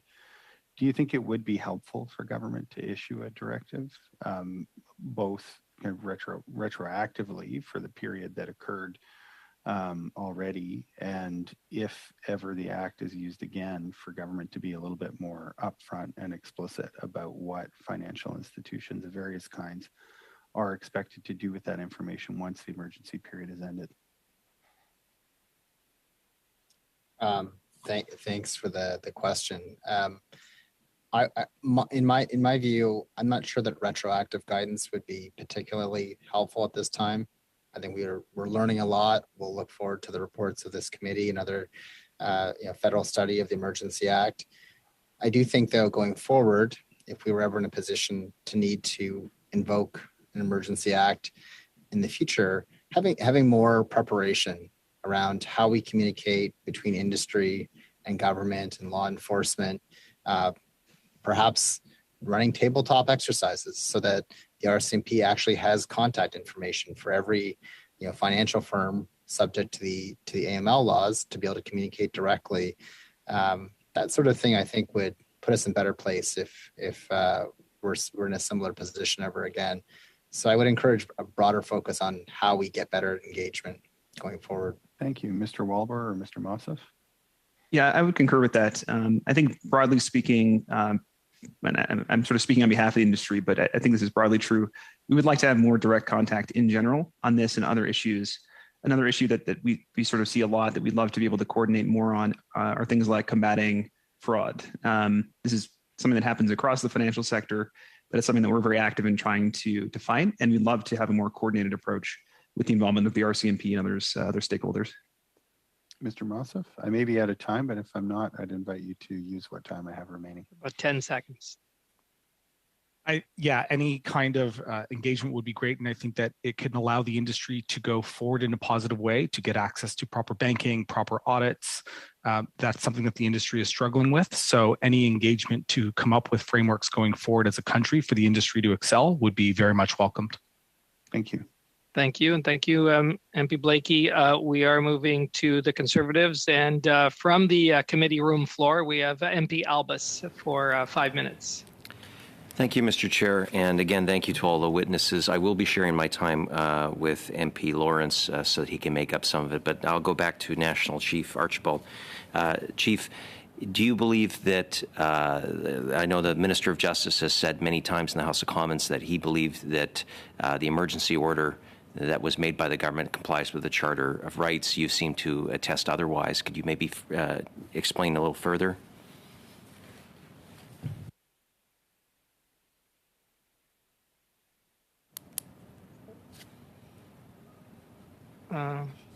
Ms. Archibald, you're sorry, you are on mute. Still happens after all these years. Everybody. Thank you for the question. I was really speaking to not so much charter, but the constitutionally protected treaty and Aboriginal rights as recognized under Section 35 of the Constitution.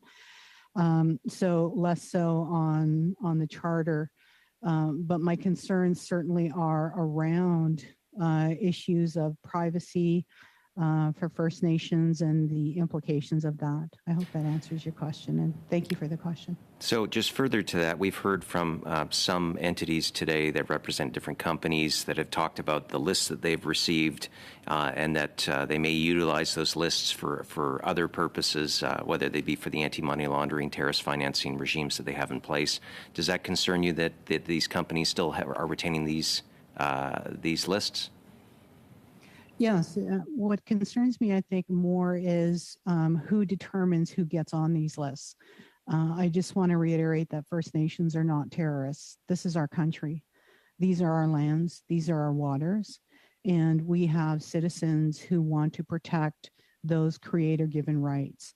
And we should not be on any lists. But I am concerned that those lists do exist, yes. Thank you, Mr. Albus. Great. Thank you, Chief. Appreciate your answers today and your presence. I'd like just to briefly, actually, I think I've run out of time, so maybe I'll get another round, Mr. Chair. If I could just pass my time over to MP Lawrence so that he can continue his questions.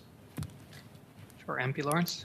Thank you very much. And I'll be going back to Mr. Wiley, Mr. Walper. Just on the line of questions that I was at previously. So what was the impact, if you can't speak specifically, but maybe in generalities, of how much cryptocurrency was frozen as a result of the Emergency Measures Act within your organizations? Obviously, if you can't comment specifically, maybe generally will be fine. I'm not a, well, I would say two things. One, no cryptocurrency was frozen. We did, however, respond to lists of Bitcoin addresses that had been associated with fundraisers and did block some transactions that were directed to go to those addresses. The actual quantum of amounts blocked, I don't have. I would have to follow up with a written response. And similarly for us, we did block a small number of transactions after we received that information, but I couldn't tell you exactly how much. It wasn't a particularly large amount. Thank you. So at least from your anecdotal evidence of what you have seen, cryptocurrency did not play a major role in funding or fomenting the protests, the illegal protests or blockades. Would that be a fair comment? It would be a fair comment from our perspective. From our client base, we did not see any significant volumes that were attempted to fund a transaction or the convoy. That's right. And similarly for us, we didn't see anything of significance. I can't speak more broadly, but I know through our platform, we didn't see very much. Thank you very much. Mr.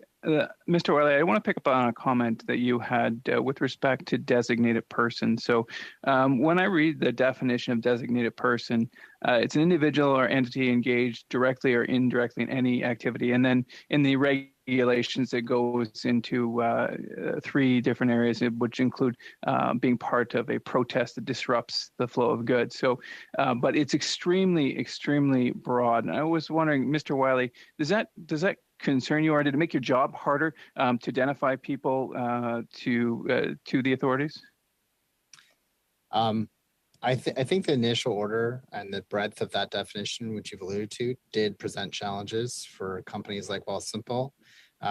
We have a very highly skilled team of AML professionals and lawyers, fortunate to work with many very experienced colleagues, but all of us were working very hard and calling everyone we knew, peers in the industry, to try to understand how people were applying and interpreting those definitions to be able to be both responsive to government policy and the law, but also not cast too wide of a net. So it was a very difficult and stressful period when the order first came down with such a broad definition.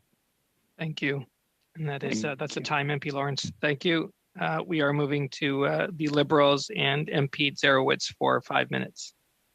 Thank you, Mr. Chair. And I want to thank all the presenters today. It's a very interesting and important conversation. My first question is to Mr. Wiley, but if Mr. Mossoff or Mr. Walper wants to respond, I'm open to that as well.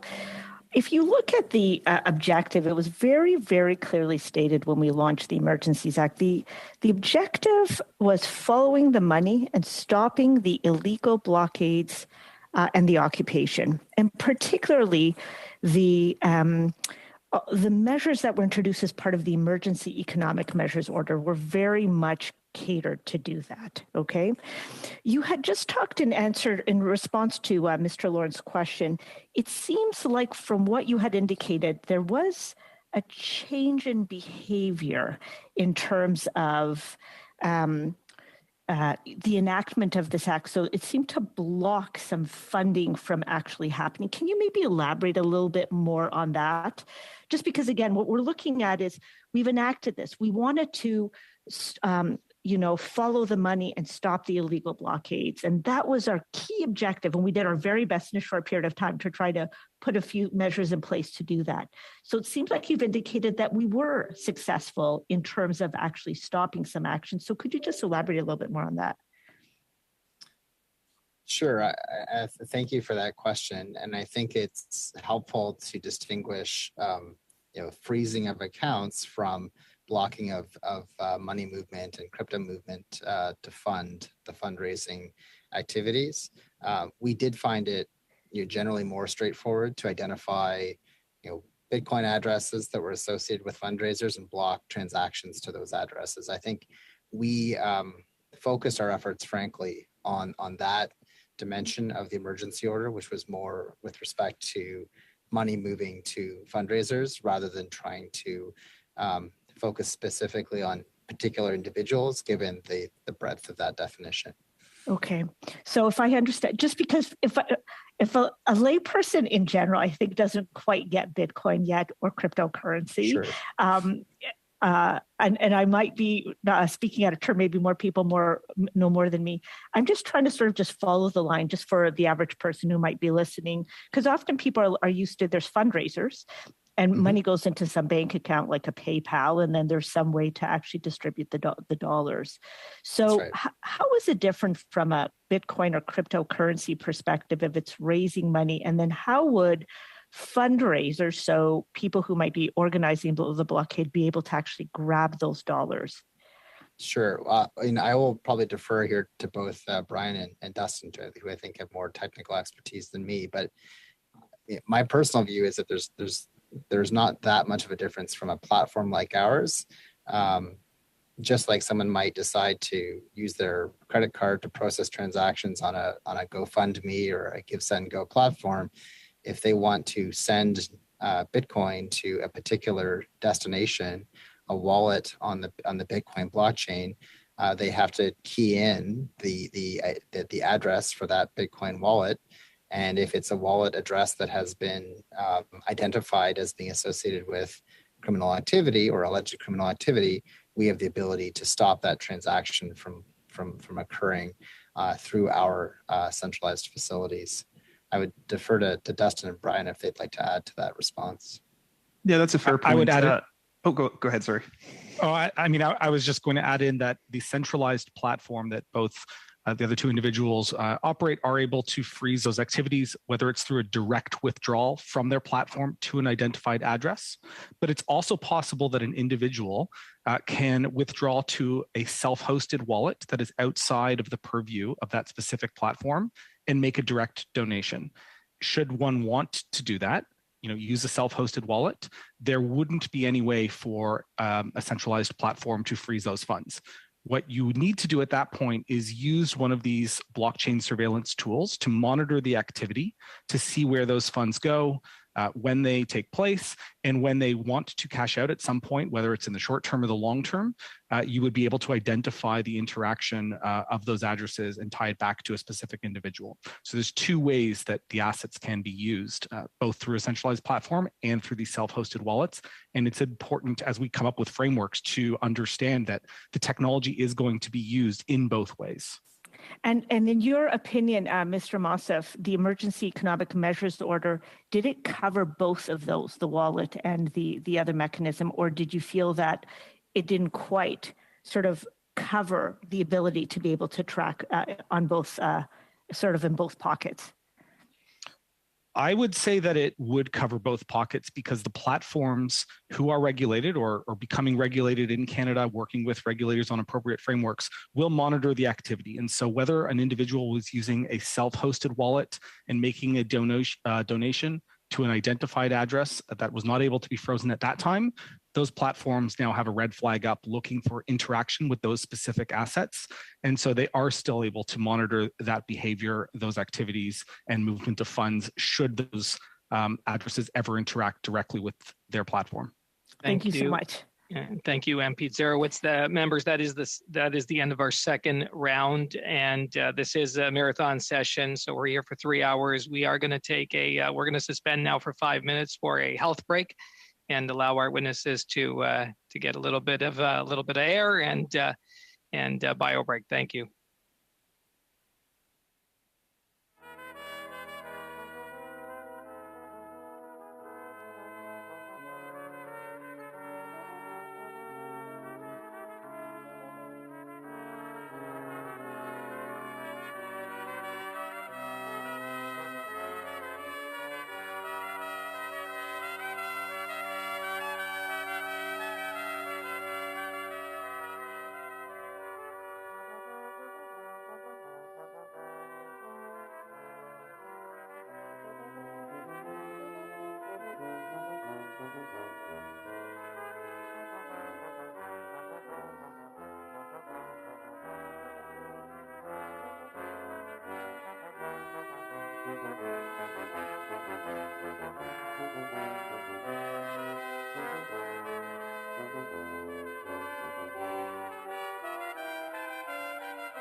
Third round now, and first up for the Conservatives, we have MP Fast for 5 minutes.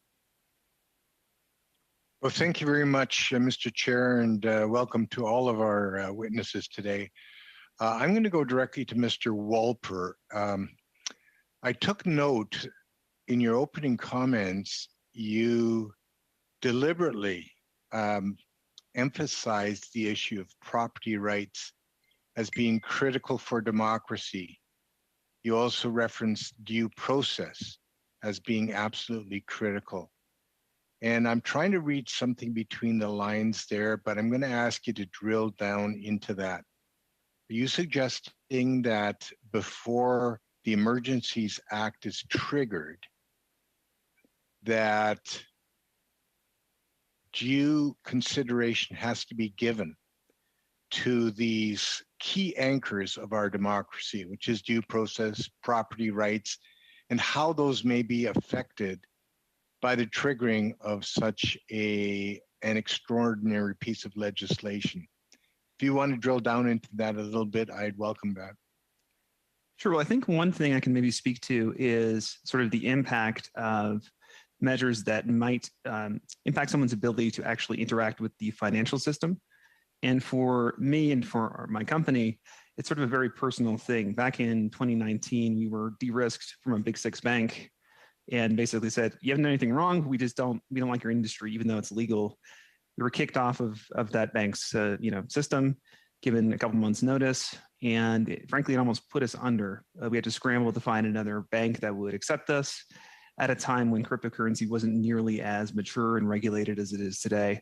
And frankly, even today, it's very difficult. So, I really just wanted to sort of make it clear that the impact of those sorts of measures on businesses and on individuals are quite severe. It's very difficult to operate in society in 2022 without access to the financial system. And I think that's something that we need to be very careful about, putting some guardrails around. Did you or anyone in your company or your legal counsel ever analyze the threshold that the government applied in triggering the EA? I would say that's not something I'm really familiar with. Okay. Are you concerned that the reputation of Canada's cryptocurrency environment, which is presently among the world leaders, I think you would agree, has that reputation been in any way tarnished by the triggering or invocation of the Emergencies Act? I think anytime companies like ours are, for example, seeking investment and going to markets beyond Canada, which is very common for tech companies like ours, the reputation of the country as a stable jurisdiction in which to invest, in which property will be protected, there's due process, et cetera, is a really crucial consideration. I know that, for example, there was coverage in the types of publications that our investors would read: the Wall Street Journal, The Economist, the British publication FT, and so forth. And I know that there was anecdotally conversations about it. I can't really speak to the broader impact, but I know there it definitely was a subject of conversation. Have you formed an opinion on whether the Emergencies Act should have been triggered, or whether these police authorities and additional financial measures could have been undertaken without the act being triggered? I'm not sure that I would be able to say. I will say that in general, we've seen a lot of tools that exist for kind of following the sort of the process through.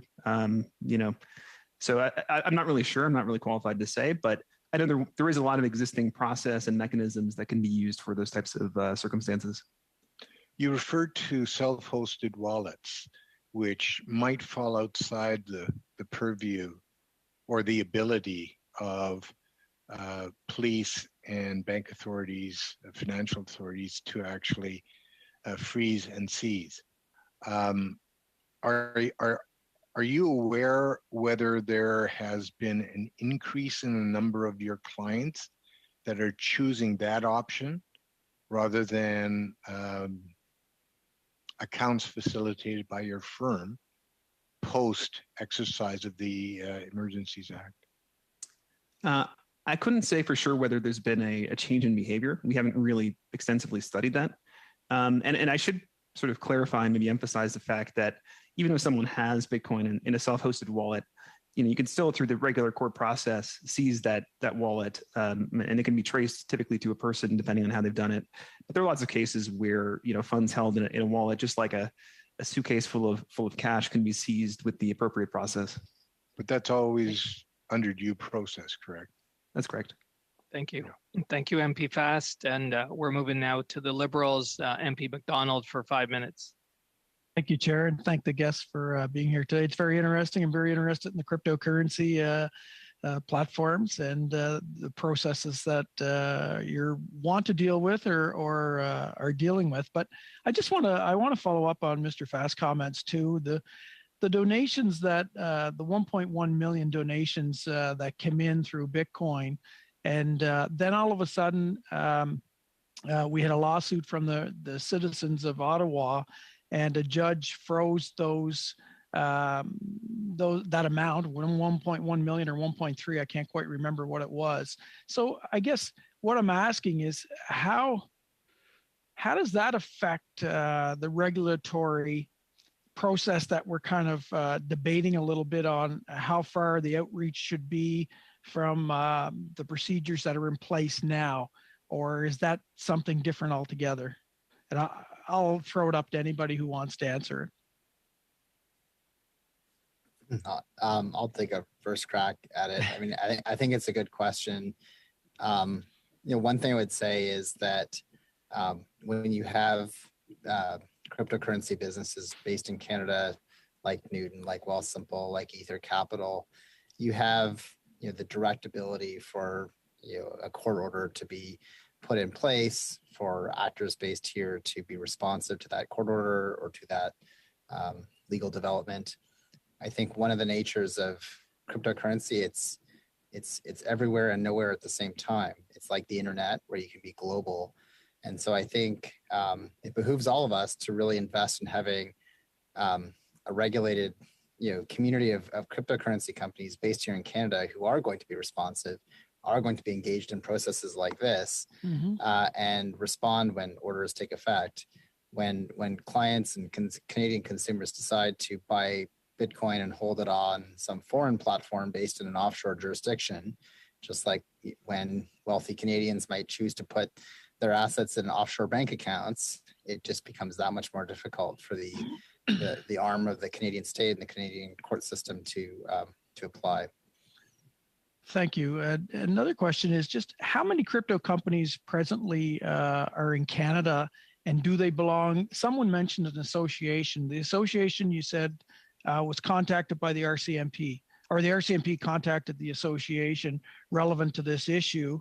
And I know there was a little bit of concern saying perhaps they should have contacted each company. So I'm curious to know how many companies are in Canada and how many are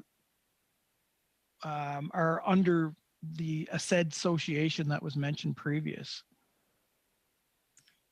I think the FinTrack record could be reviewed, but I believe that there are hundreds of companies who have licensed and registered for virtual currency money service businesses in Canada. And there's a huge range, everything from those ATMs you might see in a corner store through to digital platforms like Newton or Wealthsimple, through to companies based entirely outside of Canada, but who have taken a step of licensing in Canada. There's no real association that speaks for the entire cryptocurrency industry, or that would also represent all members of the community. So you end up sort of working much more haphazardly through the 10 largest or so platforms, of which both Newton and Wealthsimple would fall. Interesting. So who is developing the policies or regulations for policy now? Like you guys talked about different policies, although someone mentioned about different interpretations. So I guess I'm interested, as a policy maker or part of a policy maker, like what framework are you working within, or what group are you working within, or is that the point we're at where we need to sit down with people like yourselves, with government, and say, we need to develop a framework. Like, where are we at? Because to me, there's an awful lot of gray area here, and maybe I just don't understand it. I know it's been around for a number of years, but it just seems to be on the preface of something, bigger. And this has obviously put shed a light on it. So I'm kind of wondering how much responsibility of the gray area is yours, and how much responsibility of the gray area is government's? I think that, Blair can speak to some of the more legal aspects, but I think in general, the industry obviously needs to do better in, forming associations to advocate for certain policy. But I also think that, I think there could be new federal legislation. A lot of the existing sort of regulation that's happening right now under the various securities commissions provincially is sort of based on shoehorning existing securities law. And in some areas it works well, and in other areas it doesn't work quite so well. And also it doesn't really consider the fact that we should be thinking more broadly about international competitiveness. You can look to jurisdictions like Switzerland that have really strong sort of legal frameworks and banking frameworks in place. You can see what that's doing for their economy. So I think there's a bunch of things that we would love to be involved in a conversation about. Thank you. And thank you, MP McDonald. That's the time. And we're moving to the block for 2.5 minutes. MP Samari. Oui, merci, Monsieur le Président. Thank you, Mr. Chair. My question is for Ms. Archibald, the National Chief for the Assembly of First Nations. So, Ms. Archibald, thank you very much for your testimony, and thank you for the answers that you have provided to the different questions. So to date, if I follow your statement, and I'd like to hear you comment that, is that from your point of view and from your members, the Emergency Measures Act was necessary to lift the siege in Ottawa. And if that is the case, if I understood this correctly, this sets a precedent, as a result of which the government might call on this act more frequently or as soon as there are demonstrations taking place across the country. And at that point, this precedent, which will lead to an overuse of the Emergency Act, which is a kind of a legislative bomb, would have repercussions and could affect members of the First Nations, Inuit, and Métis because of the systemic racism that we have in the system. Is that correct? Yes, merci pour votre question. Thank you. I do not speak French. I do want to say yes, that's particularly our concern is we understand that certainly extremist groups were involved in this situation in Ottawa. And I felt it was very important to come to this committee to explain that First Nations are neither extremist groups nor are we terrorists. And when we do get involved in civil actions, it is always about protecting those rights. And I am concerned and did express that concern very immediately with Minister Miller when he called me that I was concerned about the long-term implications of this and felt compelled to explain that to the committee and be on record for that so that when we move forward into situations where First Nations are involved in civil actions, that the Emergency Act is not immediately sought and that there are processes that we will hopefully negotiate and walk together on rather than having our people, as I said, being subject to undue surveillance and pressures and financial implications because of the invocation of this act. So merci for your question. Merci, National Chief Archibald and MP Samari. And now we're moving to the NDP and MP Blakey for 2.5 minutes. Sure. So I guess I'd like to offer up an opportunity to folks from the cryptocurrency industry, somewhat along the lines of what I asked National Chief Archibald earlier. I mean, this committee is charged with looking at how the government used the powers under the Emergencies Act, and in particular, those financial powers. We're in a position to make recommendations to government, either on changes to the act or, other kinds of policy and direction that it might have provided alongside the declaration of the emergency. Are there any particular recommendations that you have either for this committee or that you think this committee should be making to government? And maybe start with Mr. Mossop and move down the line. I think this question will be better answered by the other two members in the crypto community, but I do think the risk here is that the community gets further tainted and has a more difficult time getting access to appropriate banking, having audit firms help them come into compliance and oversee their businesses. And so it's really hard to measure what those long-term implications can be from a very small series of events. But I will turn it over to both Blair and Dustin for further comment.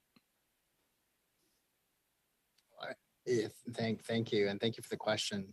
I think I would just reiterate that we see millions of Canadians owning cryptocurrency now, mostly because they're interested in this technology and the asset class and the promise that it holds. We see great companies that are being built that have cryptocurrency as part of their core corporate strategy. So I think for the Department of Finance, for all of the federal government, we really have an opportunity to be responsive and to engage so that when we talk about financial measures, emergency measures, we don't just gravitate to the big five banks and talk to them and perhaps not give proper attention to the millions and billions of dollars of assets and investment and client interest in this space, in other wealth management spaces, the fintech community more broadly. We could certainly, I think, increase engagement so that we can make better policy, have better communication in these moments of emergency that hopefully are rare and few and far between. Yeah, I mean, I think that's right on the that hits the nail on the head. I mean, what we would love to see, I think, as an industry, is a broader set of federal policies and perhaps new legislation that really makes Canada the place for companies that want to invest in the space, who want to do it legally and safely, and with concern for the safety of investors, that this is the best country to do it in. And so we would love to participate in any conversation about that. Thank you, and thank you, MP Blakey. That's the time. We are moving to the Conservatives. I've got MP Lawrence for 5 minutes. Thank you very much. Just want to talk briefly about just blue sky for Mr. Mossop, Mr. Wiley, and Mr. Wolper. If we did everything right, what could be the potential, just in general terms, of the crypto industry for Canada? Are we talking about thousands of jobs, tens of thousands of jobs, millions of dollars, billions of dollars for the Canadian economy? I see that this is going to be a $10+ trillion industry within the next decade. You're seeing stateside national efforts to turn to existing agencies, ask them for recommendations and study on certain areas, whether it's trading platforms, how stable coins, which are tokenized versions of a dollar that exist on these blockchains, what are appropriate frameworks. And I think that we can do the same thing here, and we should do the same thing here. And that there's the opportunity, again, to lean into this, to figure out how do we legitimize it and make sure that it's being used in an appropriate way. I do think that there are thousands or tens of thousands of jobs for developers, for platforms, whether they're, today we're talking largely about exchanges, but there's going to be structured products. There's going to be new verticals that emerge. We've seen a proliferation of stablecoin activity, NFTs, right? This is digital art that's living on a blockchain. We're seeing decentralized finance, the opportunity to build lending, trading, different types of finance exist natively on a blockchain. I, as someone who goes to these various events, see all that developer activity, and I would love to see it here. But I think that we need, as everyone else is mentioning, a national framework and initiative to consult with industry to figure out how do we make that appropriate. Perfect. And I think you captured it well. So I will get back to you, Mr. Wolper, I promise. But I think that captured it well. And I wanted to just catch up. And any one of the three, feel free to respond on this. What I'm hearing loud and clear is you're not adverse to regulation. What you don't want, or maybe I'm putting words in the mouth and feel free, Greg, is ad hoc, knee-jerk regulation. A little bit like what we saw with the with the invocation of the Emergency Measures Act. And to what express, if we don't respect property rights in this country, could that potentially undermine our ability to compete in the crypto space? My very short answer will be, we have a fragmented regulatory system. It's hard for platforms to be competitive. with ones that exist in other jurisdictions. Canadians want access to all of this really exciting activity, and we need to find a way to allow them to use the Canadian platforms as access points in appropriate ways. So we need some way of harmonizing everyone's efforts to have that activity here. If I may give just a brief example or concrete example of that. So in Canada currently, obviously all of our platforms like us and like Wealthsimple are becoming regulated. Much of that regulation falls under existing securities law. And so it puts a lot of the applications in sort of the Web3 decentralized finance world somewhat out of our reach, because a lot of them would be classified as securities, and therefore there's a long and very onerous approval process in order to offer them to Canadians. And so what happens is Canadians use offshore platforms that are not as nearly as regulated as we are in order to access those services and those tools. And we'd love to be able to offer that and invest in that right here at home. Thank you. The only thing I would add is that the developer community for cryptocurrency applications is strong. It's growing. It's also very mobile. And so they will move to jurisdictions where they see friendly environments for developing new technology, new applications, new systems. And we have a perfect example. The founders of the Ethereum blockchain network, which was really the pioneer in enabling much more sophisticated financial transactions on a blockchain besides simple Bitcoin transactions. Those founders are homegrown. They started out in Canada, the University of Waterloo. They moved to Switzerland because there was a regime there that enabled this establishment of a foundation that would really govern the development of the Ethereum blockchain. So, while we still have developers here, they do look at those examples and say, would I be better off in Singapore, in Switzerland, in other parts of Europe, even the United States, because there's a more supportive environment for me to develop innovative new applications that don't fit neatly into any one regulatory framework. So that's the opportunity and also the threat in front of us. Thank you very much for that. I'm going to change gear. Thank you very much for the testimony. Thank you for what you're doing for the Canadian economy. To the National Chief, Archibald, for a second. Just quickly, because I see the chair unmuting, so that's never good for me.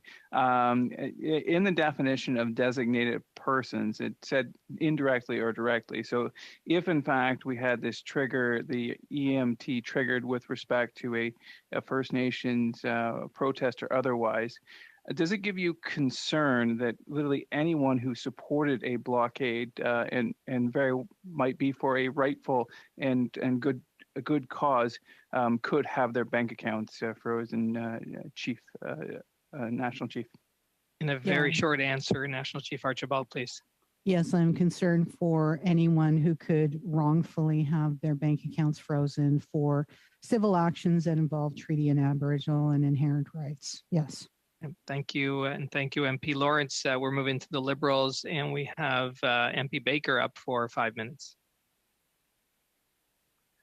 Thanks very much, Chair.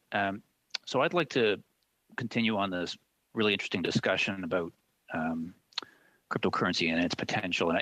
And I'll direct my question to Mr. Mossoff, but if others want to chime in, I'd be eager to hear your thoughts. So my background is in business. I was a management consultant. I help businesses grow and develop and create jobs in Canada. And so certainly I'm one who believes that we need to seek opportunities to grow economic opportunity in Canada and to make sure that the benefits of that are shared widely. One of the questions I have to you, Mr. Mossoff,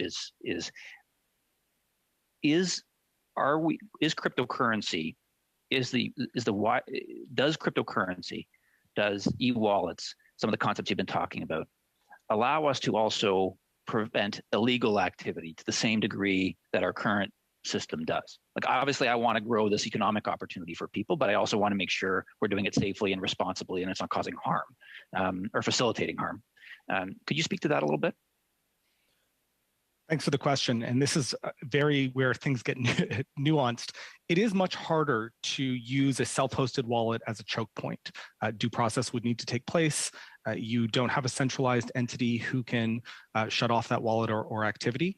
But The opportunity here is to use new tools and train new personnel to use those analytics softwares that are available. There are leading companies out there like Elliptic, Chainalysis. These are ones that are worth becoming familiar with as the space evolves to monitor, again, that activity to ensure it's being used in an appropriate way.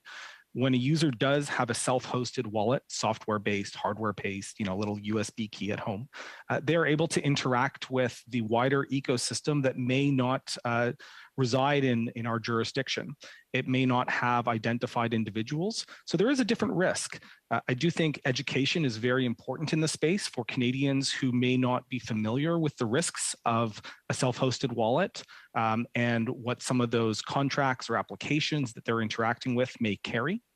And so again, I think it's important here, the opportunity is to create different access points for different individuals. Some individuals are more comfortable on a centralized exchange, and that's where activities can be vetted for appropriateness, how they would be offered.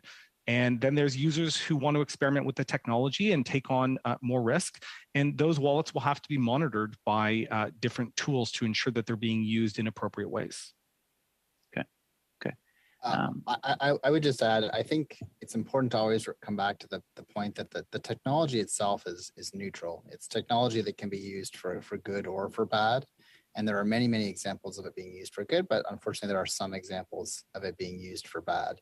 The important thing to emphasize, though, is that it is a very transparent, open, public ledger of all transactions. So it's very difficult for folks to hide illicit activity for very long. The auditability and transparency of the blockchain actually is a very powerful tool to deter financial crime. So I think the thing that all companies that are in this space are trying to do is figure out how do we really amplify the good applications of this technology and continue to develop better tools so that it's not used for improper purposes. And some of the good Also, applications. Sorry, go on. No. The last thing I was going to add is that recent studies show that even though the dollar value of funds being used in illicit ways is rising, that's also because of just the rise in the value of these assets. As a percentage of activity taking place on the networks themselves rather than centralized platforms is significantly lower over time. And that's because of better tooling and better monitoring. So that's something to keep in mind. Okay. And so, Mr. Walper, were you trying to get in there? And I was going to say some of the benefits, in some of this nuance is, for example, the ability for dissidents to be able to get access to funding for journalists abroad. So there's a very nuanced discussion around how to, enable the good applications and minimize the bad. Yeah, and that's a discussion I look forward to having with you and others. I think again, in summary, what I'll say is that I'm eager to hear about the opportunity and facilitate opportunity, and I also want to make sure that we mitigate the bad, right? And we see the bad in a number of contexts, and sometimes the bad in something is the result of a small number of cases, but the impact of that can be broad, and sometimes it's narrow, but sometimes it's broad, right? And we see that in a variety of contexts. So, but I really appreciate you all being here and sharing that, and I'm eager to learn more and looking forward to seeing how we can explore the opportunity and sort of mitigate some of those negatives that we also want to mitigate. Thank you very much, Mr. Chair. I think that's my time. Yep. Thank you, MP Baker. And that does end our third round, members. We are moving into our fourth round. We have the Conservatives up first and MP Chambers for 5 minutes. Thank you very much, Mr. Chair. I'd just like to follow up with some of this discussion. Mr. Mossoff, you're an allocator of resources, you're making investment decisions, but you're also, involved in the community. I'm just curious about the general reaction in the community, in the crypto community, in the investor community, or even on the client side, when the Emergencies Act was introduced. What was kind of the general feeling? So I'd also point out before I get into the specific act that there are some things that globally we have done very well. We were the first one to create a true spot Bitcoin and Ethereum ETF. So we've led the way in terms of regulation and policy on certain fronts. Platforms and exchanges are starting to come into compliance and have a path towards appropriate registration.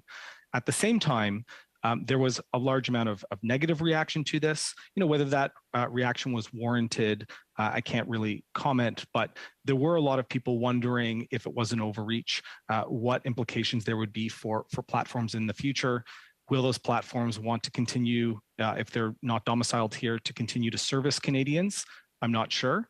I think that certainly new projects that want to build here currently don't have, outside of the Act, the ability to perhaps perform certain activities or offerings or participation. But that's a broader conversation around just nationally how we're going to come up with frameworks to make sure that we can be competitive on the global landscape. So there was certainly some negative backlash that the industry will have to combat. And my personal concern is more around, does it push away banks and audit firms from offering traditional financial services to the good players who are here, who did react appropriately to those measures? Right, and just following on, the offering of financial services. I mean, I have been hearing anecdotally that there are some crypto startups that already have challenges getting banking services from the Canadian banks. In fact, actually have to look to the U.S. to get serviced. Is that your experience as well? I can probably speak that is accurate. Oh, sorry. Yeah, I'll let you take it on, but that is accurate. And despite us being a public issuer, we are very fortunate to have banking relationships, a Big Four auditor. Those were not easy to obtain. I do hear from a lot of other industry players that is difficult, and they come to us for advice. There's pressure from the audit firms or above them at the CPAB level, what appropriate activities can be that can be audited. So it's certainly a point of friction still in the industry, and I'll turn it over to Mr. Wolper to add some color. And we're fairly fortunate at this point because we're large enough that we represent a significant book of business for the credit unions and banks that we work with.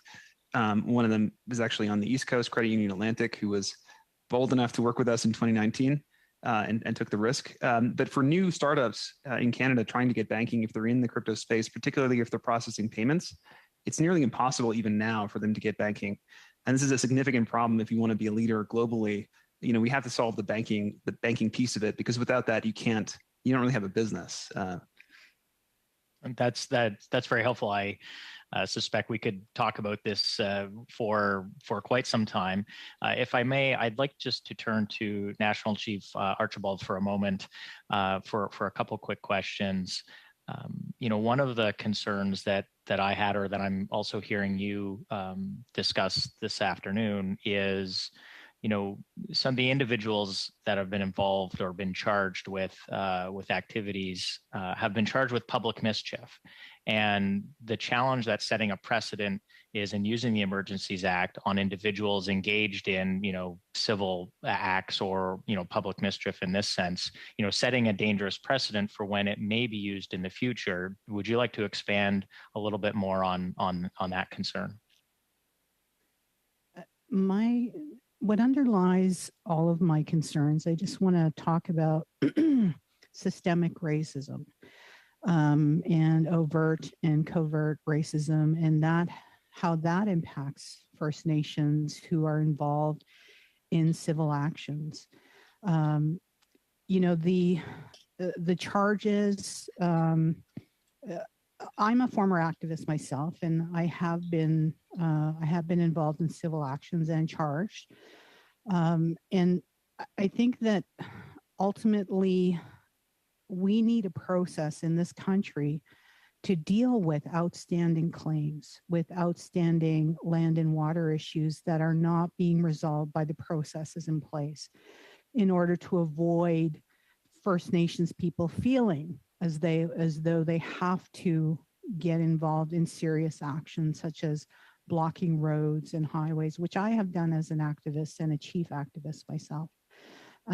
But what concerns me about the Emergency Act is that we're not on a level playing field with non-Indigenous Canadians, that it's very easy for the Emergency Act to be used as a tool against First Nations people because of systemic racism, overt and covert racism that exists within the financial institutions in Canada and within the law enforcement institutions and even within government.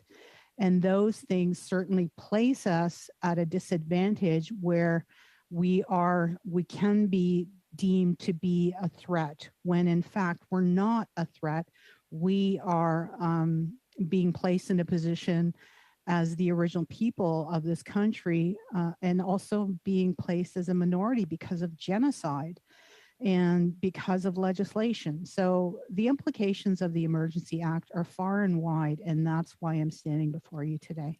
Thank you very much, National Chief Archibald, and that's that's exactly the concerns that I have. We've actually normalized the use of the Emergencies Act now, and we need to be careful about how it may be used in the future. Thank you so much. Thank you, MP Chambers. We are moving to the Liberals. MP Zerowitz for 5 minutes, please. Thank you so much, Mr. Chair. I'm on this new headset, so it feels all weird. So I never know if anyone can hear me. So anyways, thank you, Mr. Chair. And thanks to everybody for their patience. You guys are all doing a great job. I'm actually going to pick up the baton from where Mr. Chambers left off with Ms. Archibald, if that's okay. And my question is around, I don't want in any way there to be this idea that there's an attempt to normalize the use of the Emergencies Act. I think it was very specific that this was time sensitive, geographically specific, and that the moment it's not needed, it would actually be revoked, which is what happened after a few days. I think it's important to say that. Chief Archibald, I really am appreciating your comments, particularly the last couple of minutes where you've really articulated your concern. I do agree that there is systemic racism and unconscious bias that often we need to be reminded about all the time, every day, every moment, because it's easy to forget. My question to you, because you have said this a number of times, and I've become a little concerned about it. You've been talking about how you don't want First Nations to be seen as terrorist or extremist groups. And I just want to make sure that there's nothing in the current Emergencies Act order that in any way identifies First Nations as terrorist or extremist groups. Is that, can you confirm that? My concern is that the act is a tool, and the tool itself can actually name and can actually place labels upon people. And that's my concern. And when we talk about the Emergency Act, there has been a lot of talk about these far-right extreme groups that were linked to this Freedom Convoy. There was a lot of talk about anti-terrorism in the way of financing. So I just want to be clear that those are the links that I'm making, and that First Nations have rights in this country.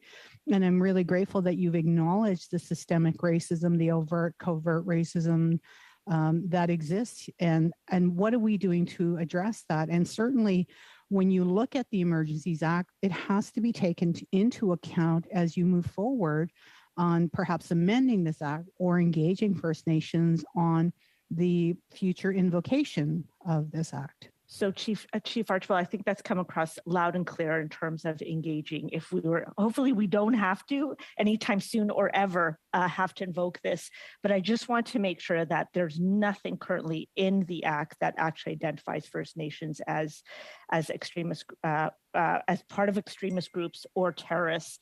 But I appreciate your comment, and I appreciate you indicating that that the consultation has to include First Nations moving forward if we were ever to enact this act.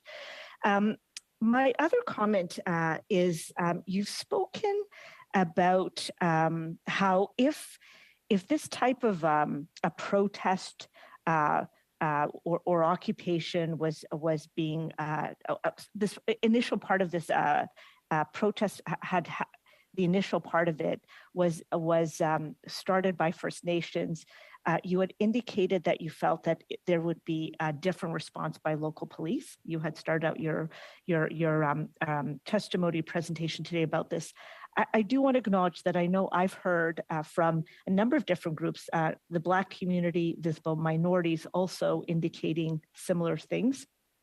And what I wanted to say, what I want to ask you just very quickly, because I know that there's two other inquiries that are underway right now. One is there's a multiple House committee that's underway right now looking at the enactment of the Act and whether it was needed and the Act and how it's been used. And I believe that also the City of Ottawa is looking at its police force, what happened. And I wanted to ask whether you as the chief has actually have any conversations directly with the former chief or the current acting chief in terms of your concerns. I don't want to localize it just to Ottawa. There are problems in this country, and this government has made some headway on some issues, but tackling systemic racism that exists in all law enforcement agencies is a problem that needs to be solved. Tackling systemic racism within the banking and financial institutions is a problem that needs to be solved. These issues are tied to what this committee is looking at. And so that to me is more important. I'm the national chief. I'm not the national chief of Ottawa. I'm national chief of the whole country. So when I'm talking about systemic racism, it exists everywhere. And so how do we deal with that? Well, to me, the partner for me is the federal government. It's Minister Mendicino. It's Minister Blair. It's, other people that are at the level that I would have those discussions with. Thank you. And then I have one more question. That's the time. Thank you so much. National Chief. Thank you, MP Zerowitz. We're moving to the block and MP Samari for 2.5 minutes. Merci, Monsieur Fonseca. Thank you, Mr. Fonseca. I'd just like to clarify to the members of the committee and our witnesses that the Emergency Act and its 3 orders were not targeted for the Ottawa region, but applied to all of Canada completely. When you read what the law sets out and what the order stipulates specifically, that it applies to all of Canada. We shouldn't lose sight of that. I have a question for Mr. Michael Tremblay. So, Mr. Tremblay, earlier, Mr. Bisson, who represents the businesses in Gatineau, told us that the 2 years of pandemic and the 3 weeks of occupation of the downtown area of Ottawa hurt businesses, and one of the specific issues was staff retention. The fact that we have a labor shortage. Many businesses lost their employees who focused on other jobs elsewhere. So I'm wondering whether you're seeing a similar situation in Ottawa, and if so, what can we do to change that? Thank you. Thank you for your question. Yeah, we certainly have seen the same issue in the Ottawa region. I think it's quite simply that job seekers want to be in a position where they can have stable, steady employment. The single best thing we can do is to stabilize the job environment for these people. It's encouraging to see that things are opening up again. As things open up again, we need to make sure that the conditions for these employees as they come back are solid so that they feel comfortable that this can be a career path for them that is going to be stable, steady, and unwaveringly good from a job security perspective. I do think it's that simple. Merci. Et croyez-vous que le gouvernement... Thank you. And do you believe that the federal government should table a gradual return to work plan in person for the civil service? Would that help the businesses in Ottawa?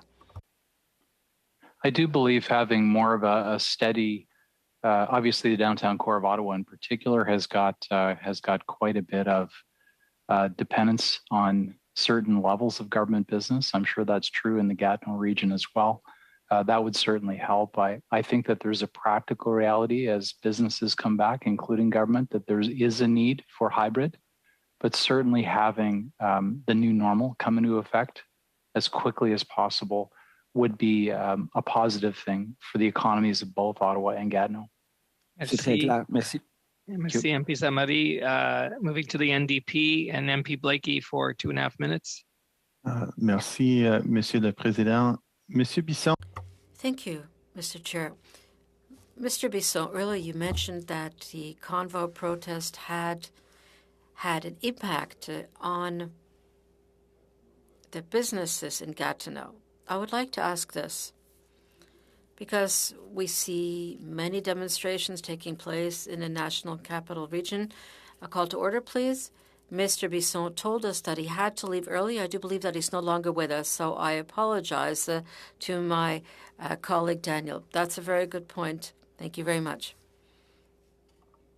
Letting us know that, yeah, Mr. Bisson. Well, I forgot Mr. Bisson had to leave. Yes. I might therefore direct the question to Mr. Tremblay, because he has been talking a little bit about the impact of businesses on businesses in Ottawa of the convoy. And of course, Ottawa is a place where we see many demonstrations. I'm just wondering if, in your recollection, you've ever seen a demonstration with the same kind of tone and tenor, and that has had comparable impacts on businesses in Ottawa, both in terms of intensity and duration. Certainly nothing. Thank you for that question. Certainly nothing that looked like this one. This I don't think any of us have experienced a pandemic in our lifetimes, and then having it spill into a 3-week period where companies have had to endure that kind of environment. I certainly can't recall a period where one and then the other happened. And certainly for that 3-week period, having the downtown core clogged, I've never seen that in my lifetime. And so what were some of the characteristics of this demonstration that you feel set it apart from other kinds of demonstrations that we would see regularly in Ottawa? I think the fact that it really paralyzed companies from being able to go about their normal business. Some of these businesses were afraid. They were afraid for their employees. They were putting security in and around the perimeters of their facilities. They could not physically operate, and to me, it's just unacceptable. So that's how I would characterize the difference here. It's one thing to protest. It's another to restrict others from going about their business, and that's exactly what occurred here. Well, thank you very much for that description. Thank you. Thank you. And thank you, MP Blakey. We are moving to our committee floor there, and MP Albus for the Conservatives for 5 minutes. Thank you again, Mr. Chair. And I'm going to be talking with some of our cryptocurrency sector here. First of all, I believe Ether has already said that they really deal on they sell on more on a wholesale capital point. So meaning they give access to different markets. So I don't think this will apply. But I'll just ask quickly, Mr. Mossoff, with Ether, you don't have individual clients that would be designated persons under this emergency economic measures order. Is that correct? Yeah, people would be purchasing our stock through a traditional brokerage account. Okay. All right. So I'll ask to Newton and then also to Wealthsimple, just in regards to the duty to cease dealings. So effectively, that meant any accounts that you held with it. How did this duty to cease dealings and the freeze affect your direct operations?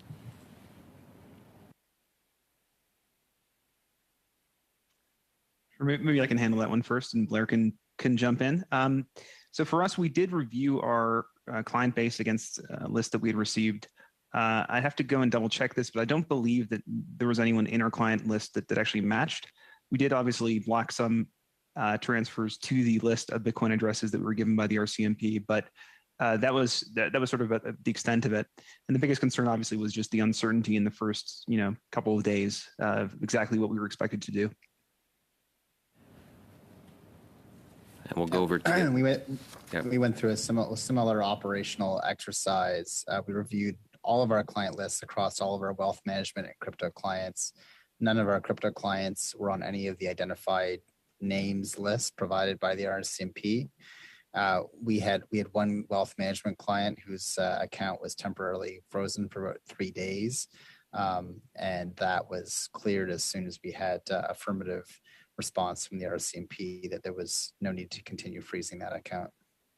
So you notified your client of this, or did you just simply work with the RCMP? And I'm sure the client was concerned. We did not notify the client. There's actually good reason not to notify clients in these circumstances. one thing I would just observe is that the client was a client who had a registered account with us, which is certain tax treatments. And I think one of the sort of unfortunate consequences of the breadth of the order is that any wealth management firm that held RRSPs for an individual whose name was on those RCMP lists would be in a position, as we were, where there'd be a need to freeze in some capacity those registered accounts, even though it's hard to perhaps draw a line between how a registered RRSP account could be used for funding of the activities that were the subject of the order directly. So I think it's also very important. Oh, I'm sorry. No, go ahead, sir. Finish up. I was going to say, I think it's very important as well that, this applies to various FINTRAC rules as well, where we often have an obligation not to inform the customer, kind of like called the no tipping rule, but not to tip them off if there's an active investigation. Sometimes it doesn't involve us freezing their accounts, but if it did, the lack of clear process from the client's point of view, I think could be very, very difficult to handle, especially if they were perhaps not named appropriately. Yeah, because within this emergency economic measures order, there's talk of lots of things about reporting obligations, but that's to the government. It's not to your clients. So, that must have been relatively unclear because this isn't like your typical AML anti-terrorist financing regime. Is that correct? It is a separate regime, so it's not one and the same. I mean, I think the one thing that is important to distinguish here is that someone's day-to-day checking account, where they might be using that account to buy groceries or pay the rent, it'd be obviously quite disruptive for that individual to go to the store to buy groceries and find that they were unable to access their account and their funds.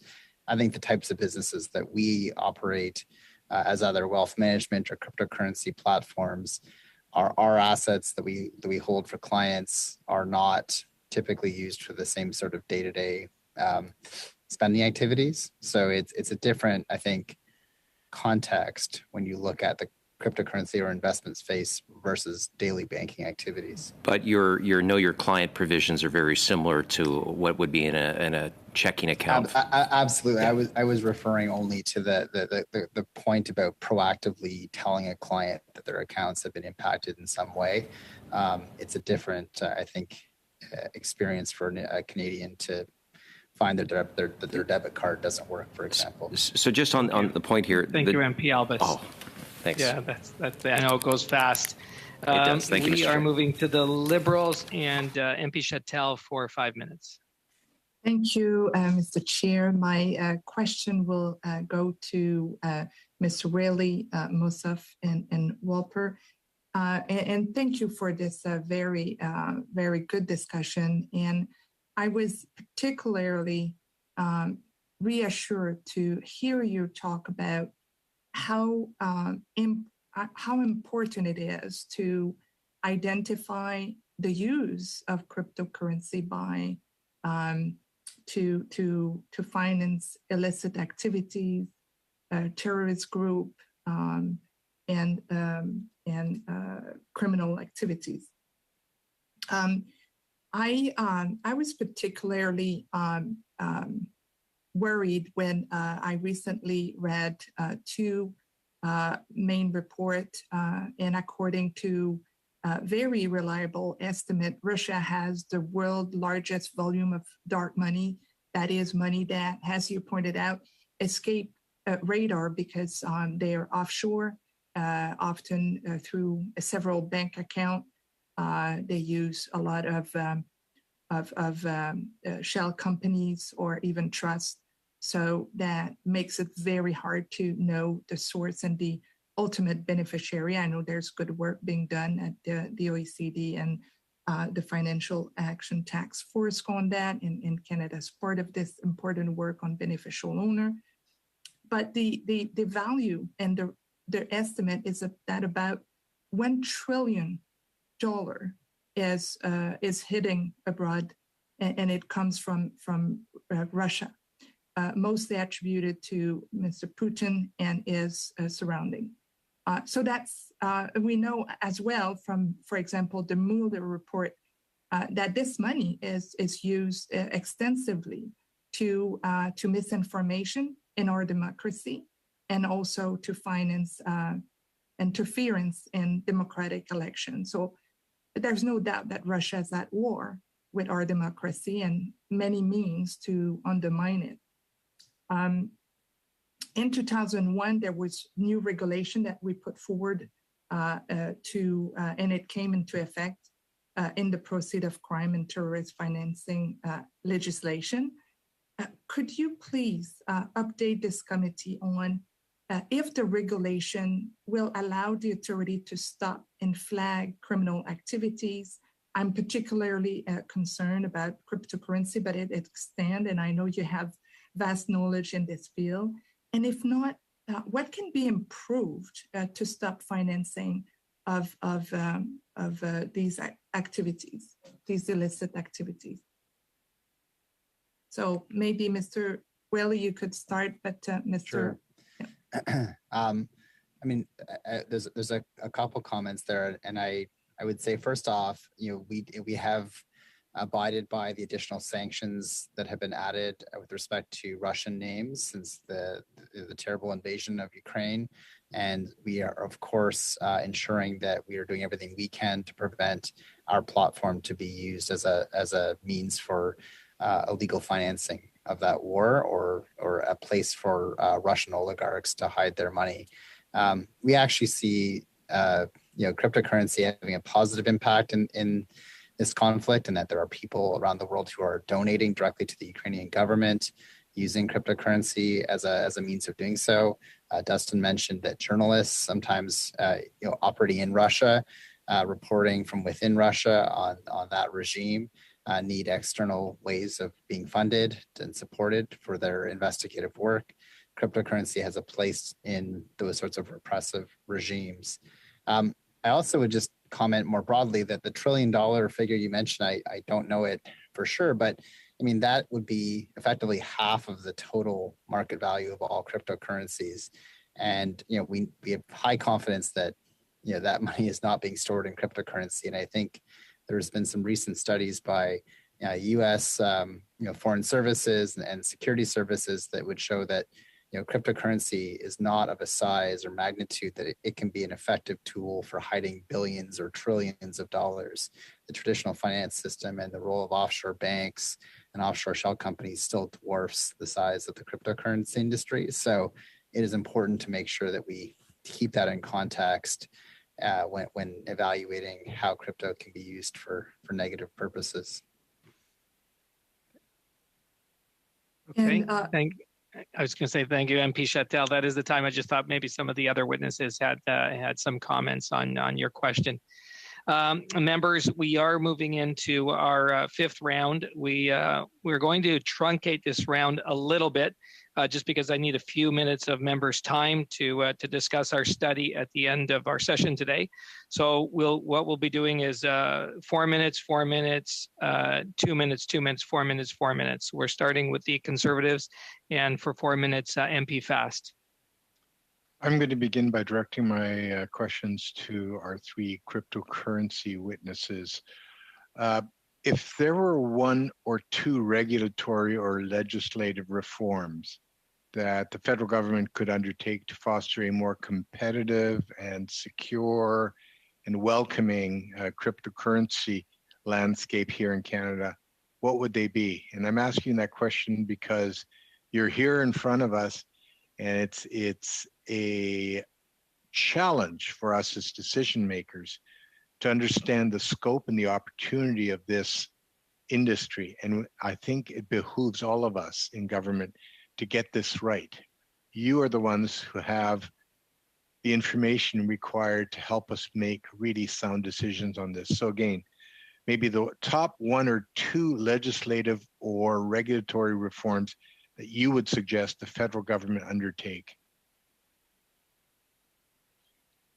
I can maybe speak on two and then pass it over. And again, these are a little bit off the cuff, since I wasn't totally prepared for that question. But I think one thing that we've seen work very well in other jurisdictions like Switzerland, Wyoming, other places in the world is creating a special class of banking license that allows not just crypto companies, but fintechs to access payment network and payment rails right now it's impossible to do so. You have to go through typically a payment processor who will then go through Interac or through the EFT system and through the major banks. So that would be one big area. I think the other would be to create in concert with the provinces, to create a framework for innovation in DeFi and Web3, where right now it's sort of a gray area. It might fall under existing securities law. If you operate in that space, you really risk potentially, as much as a criminal kind of liability. So having a clear framework for experimenting in those areas would, I think, be quite beneficial. Thank you. Yeah, I would just add that I think the securities industry focus has been a good one for the simple buying and selling of crypto assets. But the next evolution of crypto technology is in payments, is in lending, is in insurance, is in art, and in gaming. Many of those dimensions are federal in nature. Having a supportive tax regime, a supportive accounting regime, and a sort of supportive financial and banking regime to enable the technologies will require, I think, a whole of government approach, which is what we see the White House instructing U.S. government to do just last week with an executive order. We would certainly support something similar in Canada. Have we fallen behind the U.S.? It's really hard to know. I think it's like one step forward, two steps back. We were each, I think, working towards it, but you'd certainly see more venture investment in the United States. You see more, companies who've achieved global scale operating in the United States. So I think for us to not just have a domestic industry, but to have homegrown champions operating internationally, there's more that can be done. I will say that the provinces are more coordinated than the states at the moment, which is one benefit. Is Mr. Mossop still here? Or has he left? Looks like he's left. I was hoping to get his comment as well. I think he has left. All right. Question to Chief Archibald. You have mentioned that, or you've lamented the fact that the government didn't give you more than a day's notice that the Emergencies Act would be invoked. You have mentioned that, as well as the fact that you'd like to see some amendments of the Emergencies Act. Could I ask you to table with our committee at least some high-level points that you feel should be included in a revised or an amended Emergencies Act? And the reason I ask for that is because this committee is going to be asked to come up with a report, which would include recommendations. If the report is actually a unanimous report, the likelihood of it actually gaining traction within the government is vastly enhanced. And so you feeding into this now would be very helpful. Could I ask you to do that? We'll definitely work with the AFN staff on submitting our thoughts and feelings and suggested approach. I think ultimately, again, it's more difficult when we're talking about some of the underlying issues around systemic racism, but perhaps there is something that we can add in on that as well. Thank you. That'd be very Thank you. helpful. Thank Those you, are my National questions. Chief Archibald, thank you, MP Fast. And we're moving to the Liberals, MP McDonald, for 4 minutes. Thank you, Chair. Just a quick question to our crypto friends. Just can you elaborate on the concern on offshore crypto platforms used by Canadians, as possibly our proceeds of crime legislation don't apply? Can you just expand on what the perimeters are around that, or what we should be trying to do to eliminate some of those possible illegitimate offenses?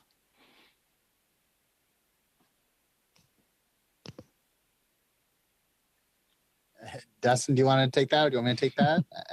If you want to maybe take the first pass at it. Yeah, I'll give it a shot. I mean, I think that there's like in any industry, there's good players and sometimes not so good players.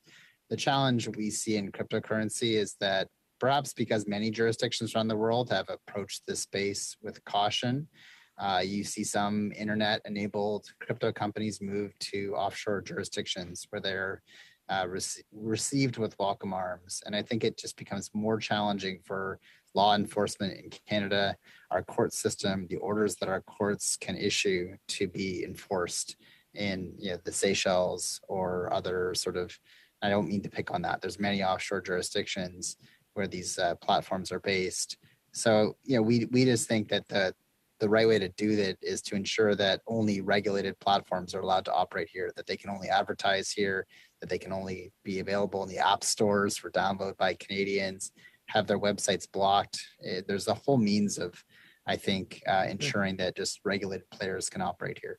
Thank you very much. And I'm going to go to Mr. Tremblay very quickly, but we know the society, what happened in the society in Ottawa and the mental health aspect of it, Mr. Tremblay. But, we talk a lot about the economic support, but I guess I want to ask, we've heard an awful lot about the mental health during the occupation in Ottawa. And I'm just wondering what your organization, if any, or what's taking place relevant to those people in downtown Ottawa that had many issues relevant to mental health, and is it ongoing or has it teetered off, I guess, to some extent because there were spikes during the 3-week occupation? It's hard for me to really get a good assessment. It's a great question. What I can say is we do work really closely with all of our community partners, like the BIA teams, the Board of Trade, to stay as close to these companies as we can. We do a lot of training, so we actually do get to see them very regularly. I don't know that it's far enough away from both the pandemic and the convoy situation to say that there's been a drop in mental health issues. I think people are really struggling. I think there may be a glimmer of hope on the horizon here, but the financial duress is a big driver. It is a big driver for a lot of these people. And they're not free and clear of that. Many of them are still on the brink. I don't know how else to answer the question. It is a very important question, though. Thank you. Thank you. Time up, Chair. Thank you. Okay. Thank you, MP McDonald. Yes. And moving to the block, and MP Samari for 2 minutes, please. Merci, Monsieur le Président. Je vais utiliser.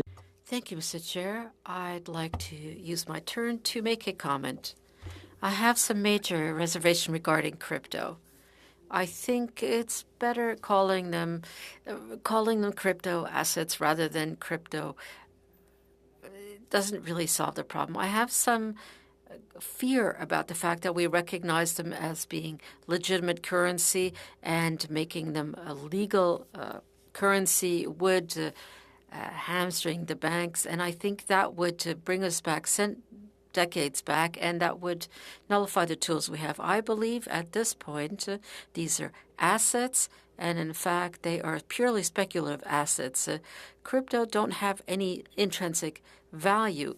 The products used do not generate products or services in the economy, and as any speculative asset, their value is very likely to fluctuate a great deal. I sincerely hope that when their value drops, that this has no terrible consequences on the economy as well. I find it unfortunate that we see so much energy wasted on looking at these cryptos. I realize that certainly there's a cost that's legitimate, but this cost should not confer intrinsic value to them. And finally, I'm also worried about the use of these instruments for illegal activities and in tax havens. Thank you very much, Mr. Chair.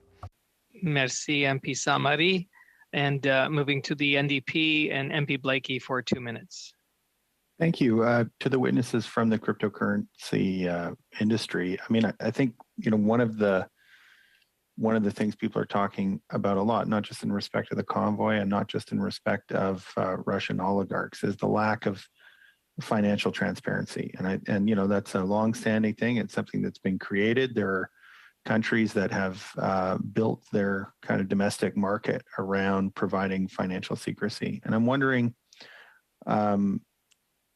what you think about that in the context of cryptocurrency and the role of secrecy in the cryptocurrency industry, how it's similar or different, and what we might do as regulators in order to try and establish a more transparent regime from go, as it were. So I know that's a lot to chew on for about a minute, but I'll let whoever's ready to jump in do that.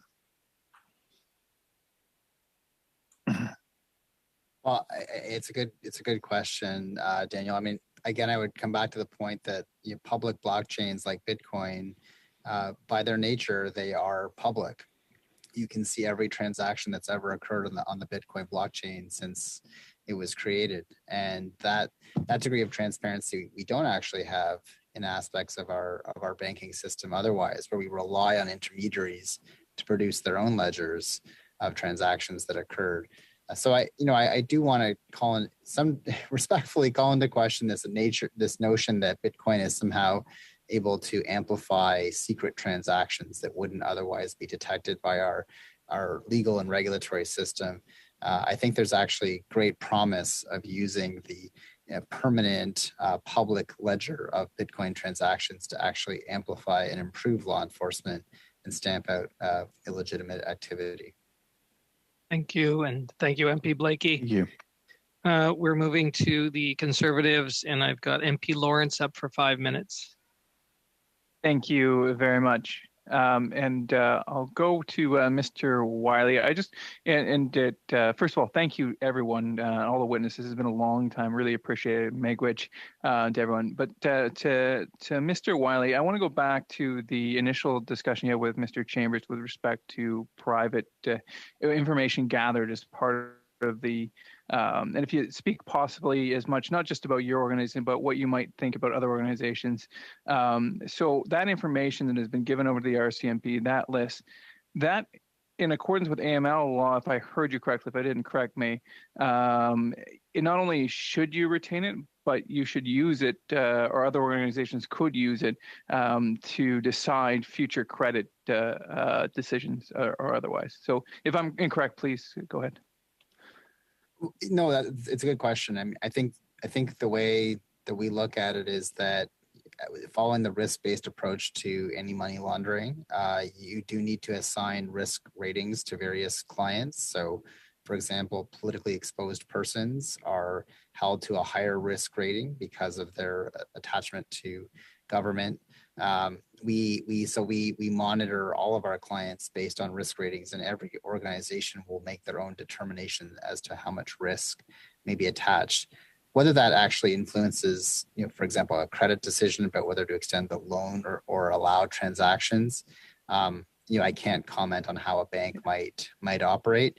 But for us, we've made decisions ensuring that we're always trying to manage the risks associated with money laundering without impeding legitimate clients and legitimate transactions using our platform. Terrific. No, thank you very much for that. I'm going to switch gears and just go to Mr. Tremblay for a second. I would suspect that at least some of your members would have clients who would be tourists and international.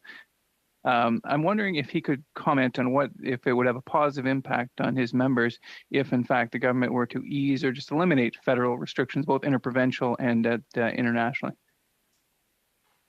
Yeah, certainly having clarity on how the regulatory framework would actually operate. I think the other panelists have done a very good job of describing the importance of having clear, stable rules for how this would work. In our work in attracting foreign investment into the region, these are some very clear areas that companies look for when they're looking at setting up camp in a specific region. So yes, I would say having clarity on how this would work. I think this is important effort that should go forward from this discussion. It makes sense. It would help Canada to be a more competitive region for these types of assets. Perfect. And then to you, Mr. Wolper, somewhat related, I think it might have been Mr. Wiley or it might have been yourself talk about Switzerland's being successful. Do you feel that your industry has a strong connection to government? And by that, I mean, if in fact there are regulatory changes that are needed and required, do you feel your industry has a strong connection that we can get that done, that we can be nimble as a government in order to attract the billions of dollars in foreign capital that may very well be up for grabs in the crypto space? Yeah, it's a good question. And I think, in the sort of cryptocurrency digital asset space, at the moment, the answer is probably not. I think there's a lot of work we could all do together to improve that. I think there is a tendency for governments to go to the largest players, so the big banks, when they're trying to set policy, and they're by nature going to be very conservative in their approach to change, a different kind, and also less willing to cede any part of their business that might ultimately harm them in the long term. So I think engaging with companies like ours, like with Wealthsimple, would be a good move. Just a quick clarity. I see your mute is off there. That's small c conservative, right? Correct. Thank you, MP Lawrence. We are going to the Liberals and MP Baker, and just MP Baker, you will be the final member to ask questions as for us to conclude this round and this session. MP Baker for 4 minutes. Thanks very much, Mr. Chair, and I want to come back to our team of folks who've been talking about cryptocurrency, and I guess I wanted to circle back on what my colleague MP Chattel had raised in one of her last interventions, and I want to thank her for raising it, which is Russia's invasion of Ukraine and how we see the global community rallying and uniting and willing to take on cost on itself to impose sanctions on Vladimir Putin, on the people around him, on the Russian economy, et cetera. And one of the things that we've seen is a concerted effort by that group of allies, including Canada, to make sure that there are no loopholes in those sanctions. And so my question is how do we ensure, does cryptocurrency provide greater loopholes than other forms of monetary exchange or financial mechanisms? And if so, can we close those loopholes? I think Blair had made a really excellent point earlier about sort of a lot of the illicit flow of funds actually currently being, or the majority of it being, in the sort of traditional banking sector, and the market cap of cryptocurrency not really allowing for the volume of flows that you would, that you need to hide. It would just be so visible and transparent because of the transparency of the blockchain, because of the fact that it's a public ledger. So obviously we're required to abide by any sanctions that are imposed on individuals or nations, and that's something that is part of our program. I think there's always room for improvement in communication between us and law enforcement, intelligence agencies, and improving that sort of virtuous circle. Right now, it does feel like a little bit like we're operating in isolation, and we just kind of, get handed information after the fact. So that would be one area. I appreciate that. And I guess what I want to do is clarify whether what I'm hearing, in my last series of questions to you about this topic, and I'm learning a lot, so I really appreciate the time you're spending with us. In my last series of questions, I asked about how we close off, how we protect against those negative outcomes that can be facilitated by cryptocurrency. And what I've heard so far, and I don't mean to put words in your mouth, this is just what I've understood, is that there's the potential for great transparency in the use of cryptocurrency. But what I haven't heard is about the enforcement piece. Like, it's one thing to know that money is flowing, but it's another thing to be able to do something about it if it's causing harm. And I'm taking the Russia's invasion of Ukraine as an example because it's so consequential and we're putting so much into trying to apply pressure. Is there the mechanisms to prevent those flows? We've seen recently the international community cut off Russian banks from SWIFT. Is there something equivalent like that for cryptocurrency? There's not an equivalent to SWIFT for cryptocurrency, but again, I think if you have a regulated industry with the gatekeepers, sometimes referred to the centralized platforms who actually can enable the exchange of crypto for fiat currency, you do have incredible levers to prevent money from being kind of moved via cryptocurrency and then exchanged for dollars. So you do need to have international cooperation, consistent regulatory frameworks, strong court systems that can bring seizures of assets. I would also just remark, one of the things that's getting a lot of attention right now are, Russian oligarchs who own soccer teams in the Premier League that own $500 billion or $1 million yachts, the $500 million yachts sitting in the Mediterranean. There are a number of very conventional means by which wealthy Russians have moved money out of Russia and that are far more visible and yet continue to happen. So I think that there needs to continue to be concerted effort across a range of asset classes, including crypto, to snuff out the ability for Russians to fund themselves and the current invasion. Okay, thank you. Thank you, and thank you, MP Baker. And just on behalf of all the members, the clerk, the staff, the interpreters from this committee, I do want to thank our witnesses. Thank you for informing our Emergency Act study. I know we've learned a lot from many of you, and I could just see the interest that you've piqued in many of our members, maybe for future studies, because I heard a lot of questions coming from members that may go on another angle where they were asking for a lot of information. So we want to thank you for being with us for this marathon session. I know it was 3 hours, but thank you for your remarks and your many answers to our questions. Thank you. And we'll let the witnesses go at this time and thank them. Thank you. Thank you. Thank you. Members, if you want to just hold on.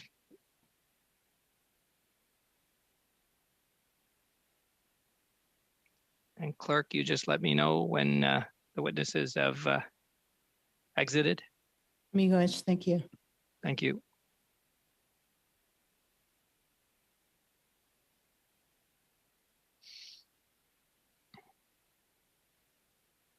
Okay, great. Okay, thank you, clerk. So members, you would have received an email from the clerk for this Thursday's session.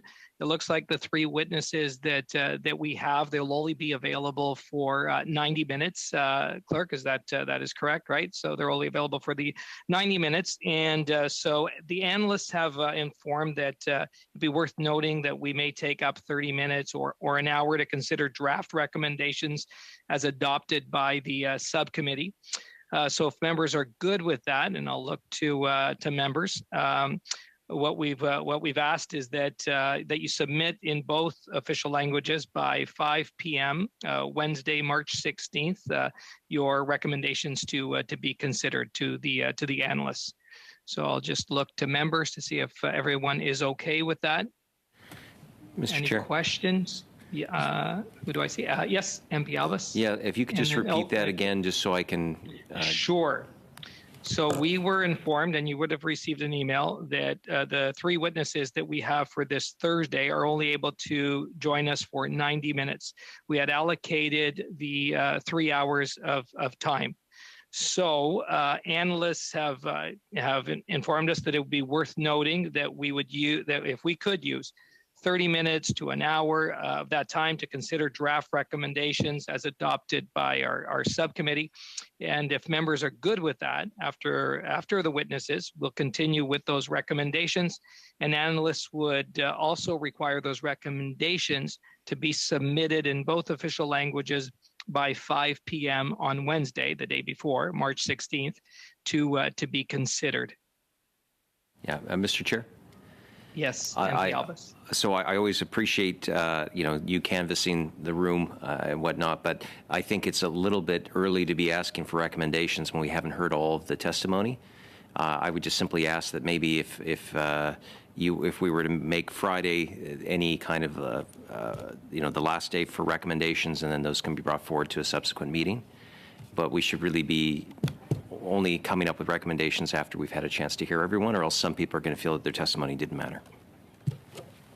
Okay, so that last you're speaking to that last hour and a half of testimony that we would receive from those three witnesses, MP Albas. Yes, well, I just again, I think that if you're going to have a full report with good recommendations, we should be able to look back at the tapes.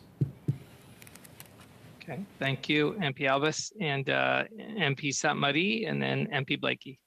Oui, merci, monsieur. Thank you, Mr. Chair. I just want to make sure that we're speaking about recommendations having to do with the current study on the Emergency Measures Act. And if that is the case, I agree with Mr. Albas. I think it would be better that we have the opportunity to send our recommendations once all of the witnesses have been heard. And I imagine that it'll still be possible to send them ahead of time to facilitate the extraordinary work done by our analysts. But I would agree with Friday end of day as the time by which we need to send in our recommendations. Okay, thank you, MP Sainte-Marie. MP Blakey? Well, first of all, I just largely echo Mr. Saint-Mary's comments, including his support for a Friday deadline for recommendations as suggested by our colleague, Mr. Albus. You had made reference, Mr. Chair, to a subcommittee recommendation. I'm just wondering which subcommittee meeting those recommendations came out of. I believe this would have come out of our subcommittee, and clerk, maybe you can inform me, our subcommittee when we met and we put our schedule together, the schedule that we put together for the various studies, the Emergency Act study, the inflation study, Bill C8, and the PBC. But clerk? Yes, so in the subcommittee report to the main committee, it was mentioned that we would put aside half an hour to an hour for drafting recommendations to the analysts on the meeting on Thursday. So that's all that was. Yeah. Okay. Perhaps, Mr. Clerk, maybe the analysts can give us their understanding of how this would help, because it did come from the analysts in terms of using that 30 minutes to hour. Yeah, no, that's correct. Just in trying to keep to the original schedule that was proposed from that subcommittee meeting, so that the subcommittee report was adopted, Justin, if you want to look it up, that was February 22nd. So yes, it stated that the original deadline for recommendations for this study was last Friday, so Friday, March 11th. My understanding is we haven't received any recommendations for that study yet. So originally the time this Thursday would have been to consider those recommendations. So if we still wanted to consider recommendations this week, we just need to receive them prior to that meeting. It sounds as if that's not the case. Though I'd also note that originally we had planned in this motion to table this report on March 28th. So if we want to push back the consideration of the recommendations, then we would likely also need to push back the tabling of that report.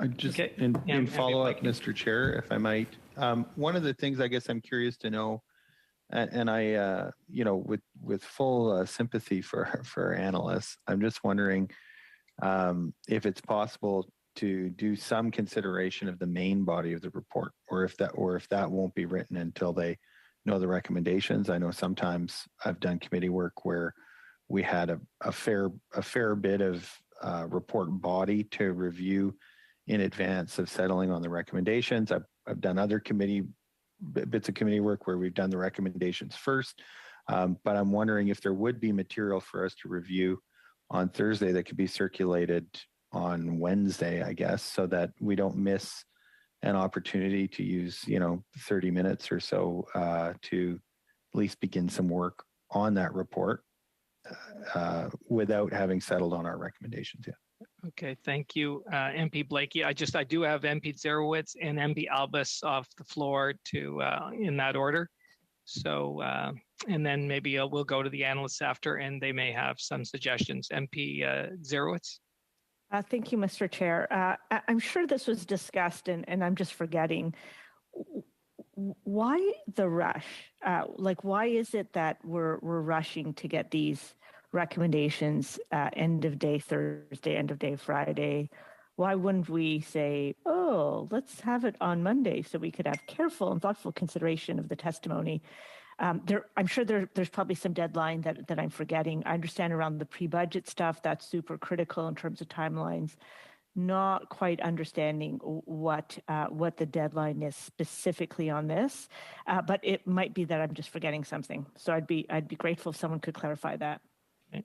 Thank you, MP Zerowitz. Just on the calendar, we do have a DOB final report on the for this study, Emergency Act, on the 24th, and then we were to table on the 28th.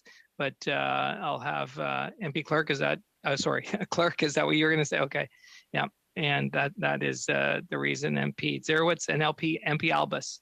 Yeah, thank you. And I think it was all regarding the Emergencies Act and the order being, a time-limited 30-day basis. So I'm not necessarily I always believe we should try and get as much work as we can done within a reasonable time frame.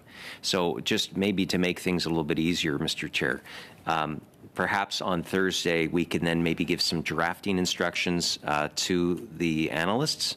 And simply, what I think it's always good for individual parties to bring recommendations, but quite honestly, it is very helpful to have the analyst put forward a report in draft form with some recommendations they feel that were reasonable and came from testimony. And if there are some gaps, individual parties can bring forward some recommendations, but those would be in camera, and we can go through and fight like cats and dogs for a final good report, Mr. Chair.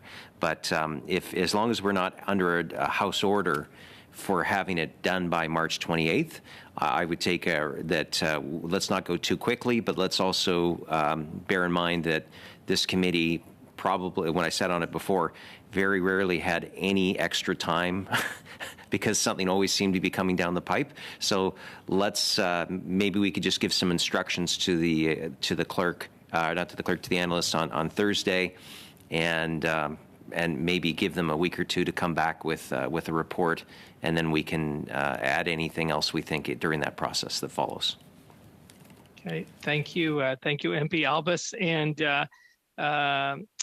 MP Samari, would you like to make your comments and your questions before we go to the analysts, and then ask them and the clerk just about the whole scheduling now, if this needs to change?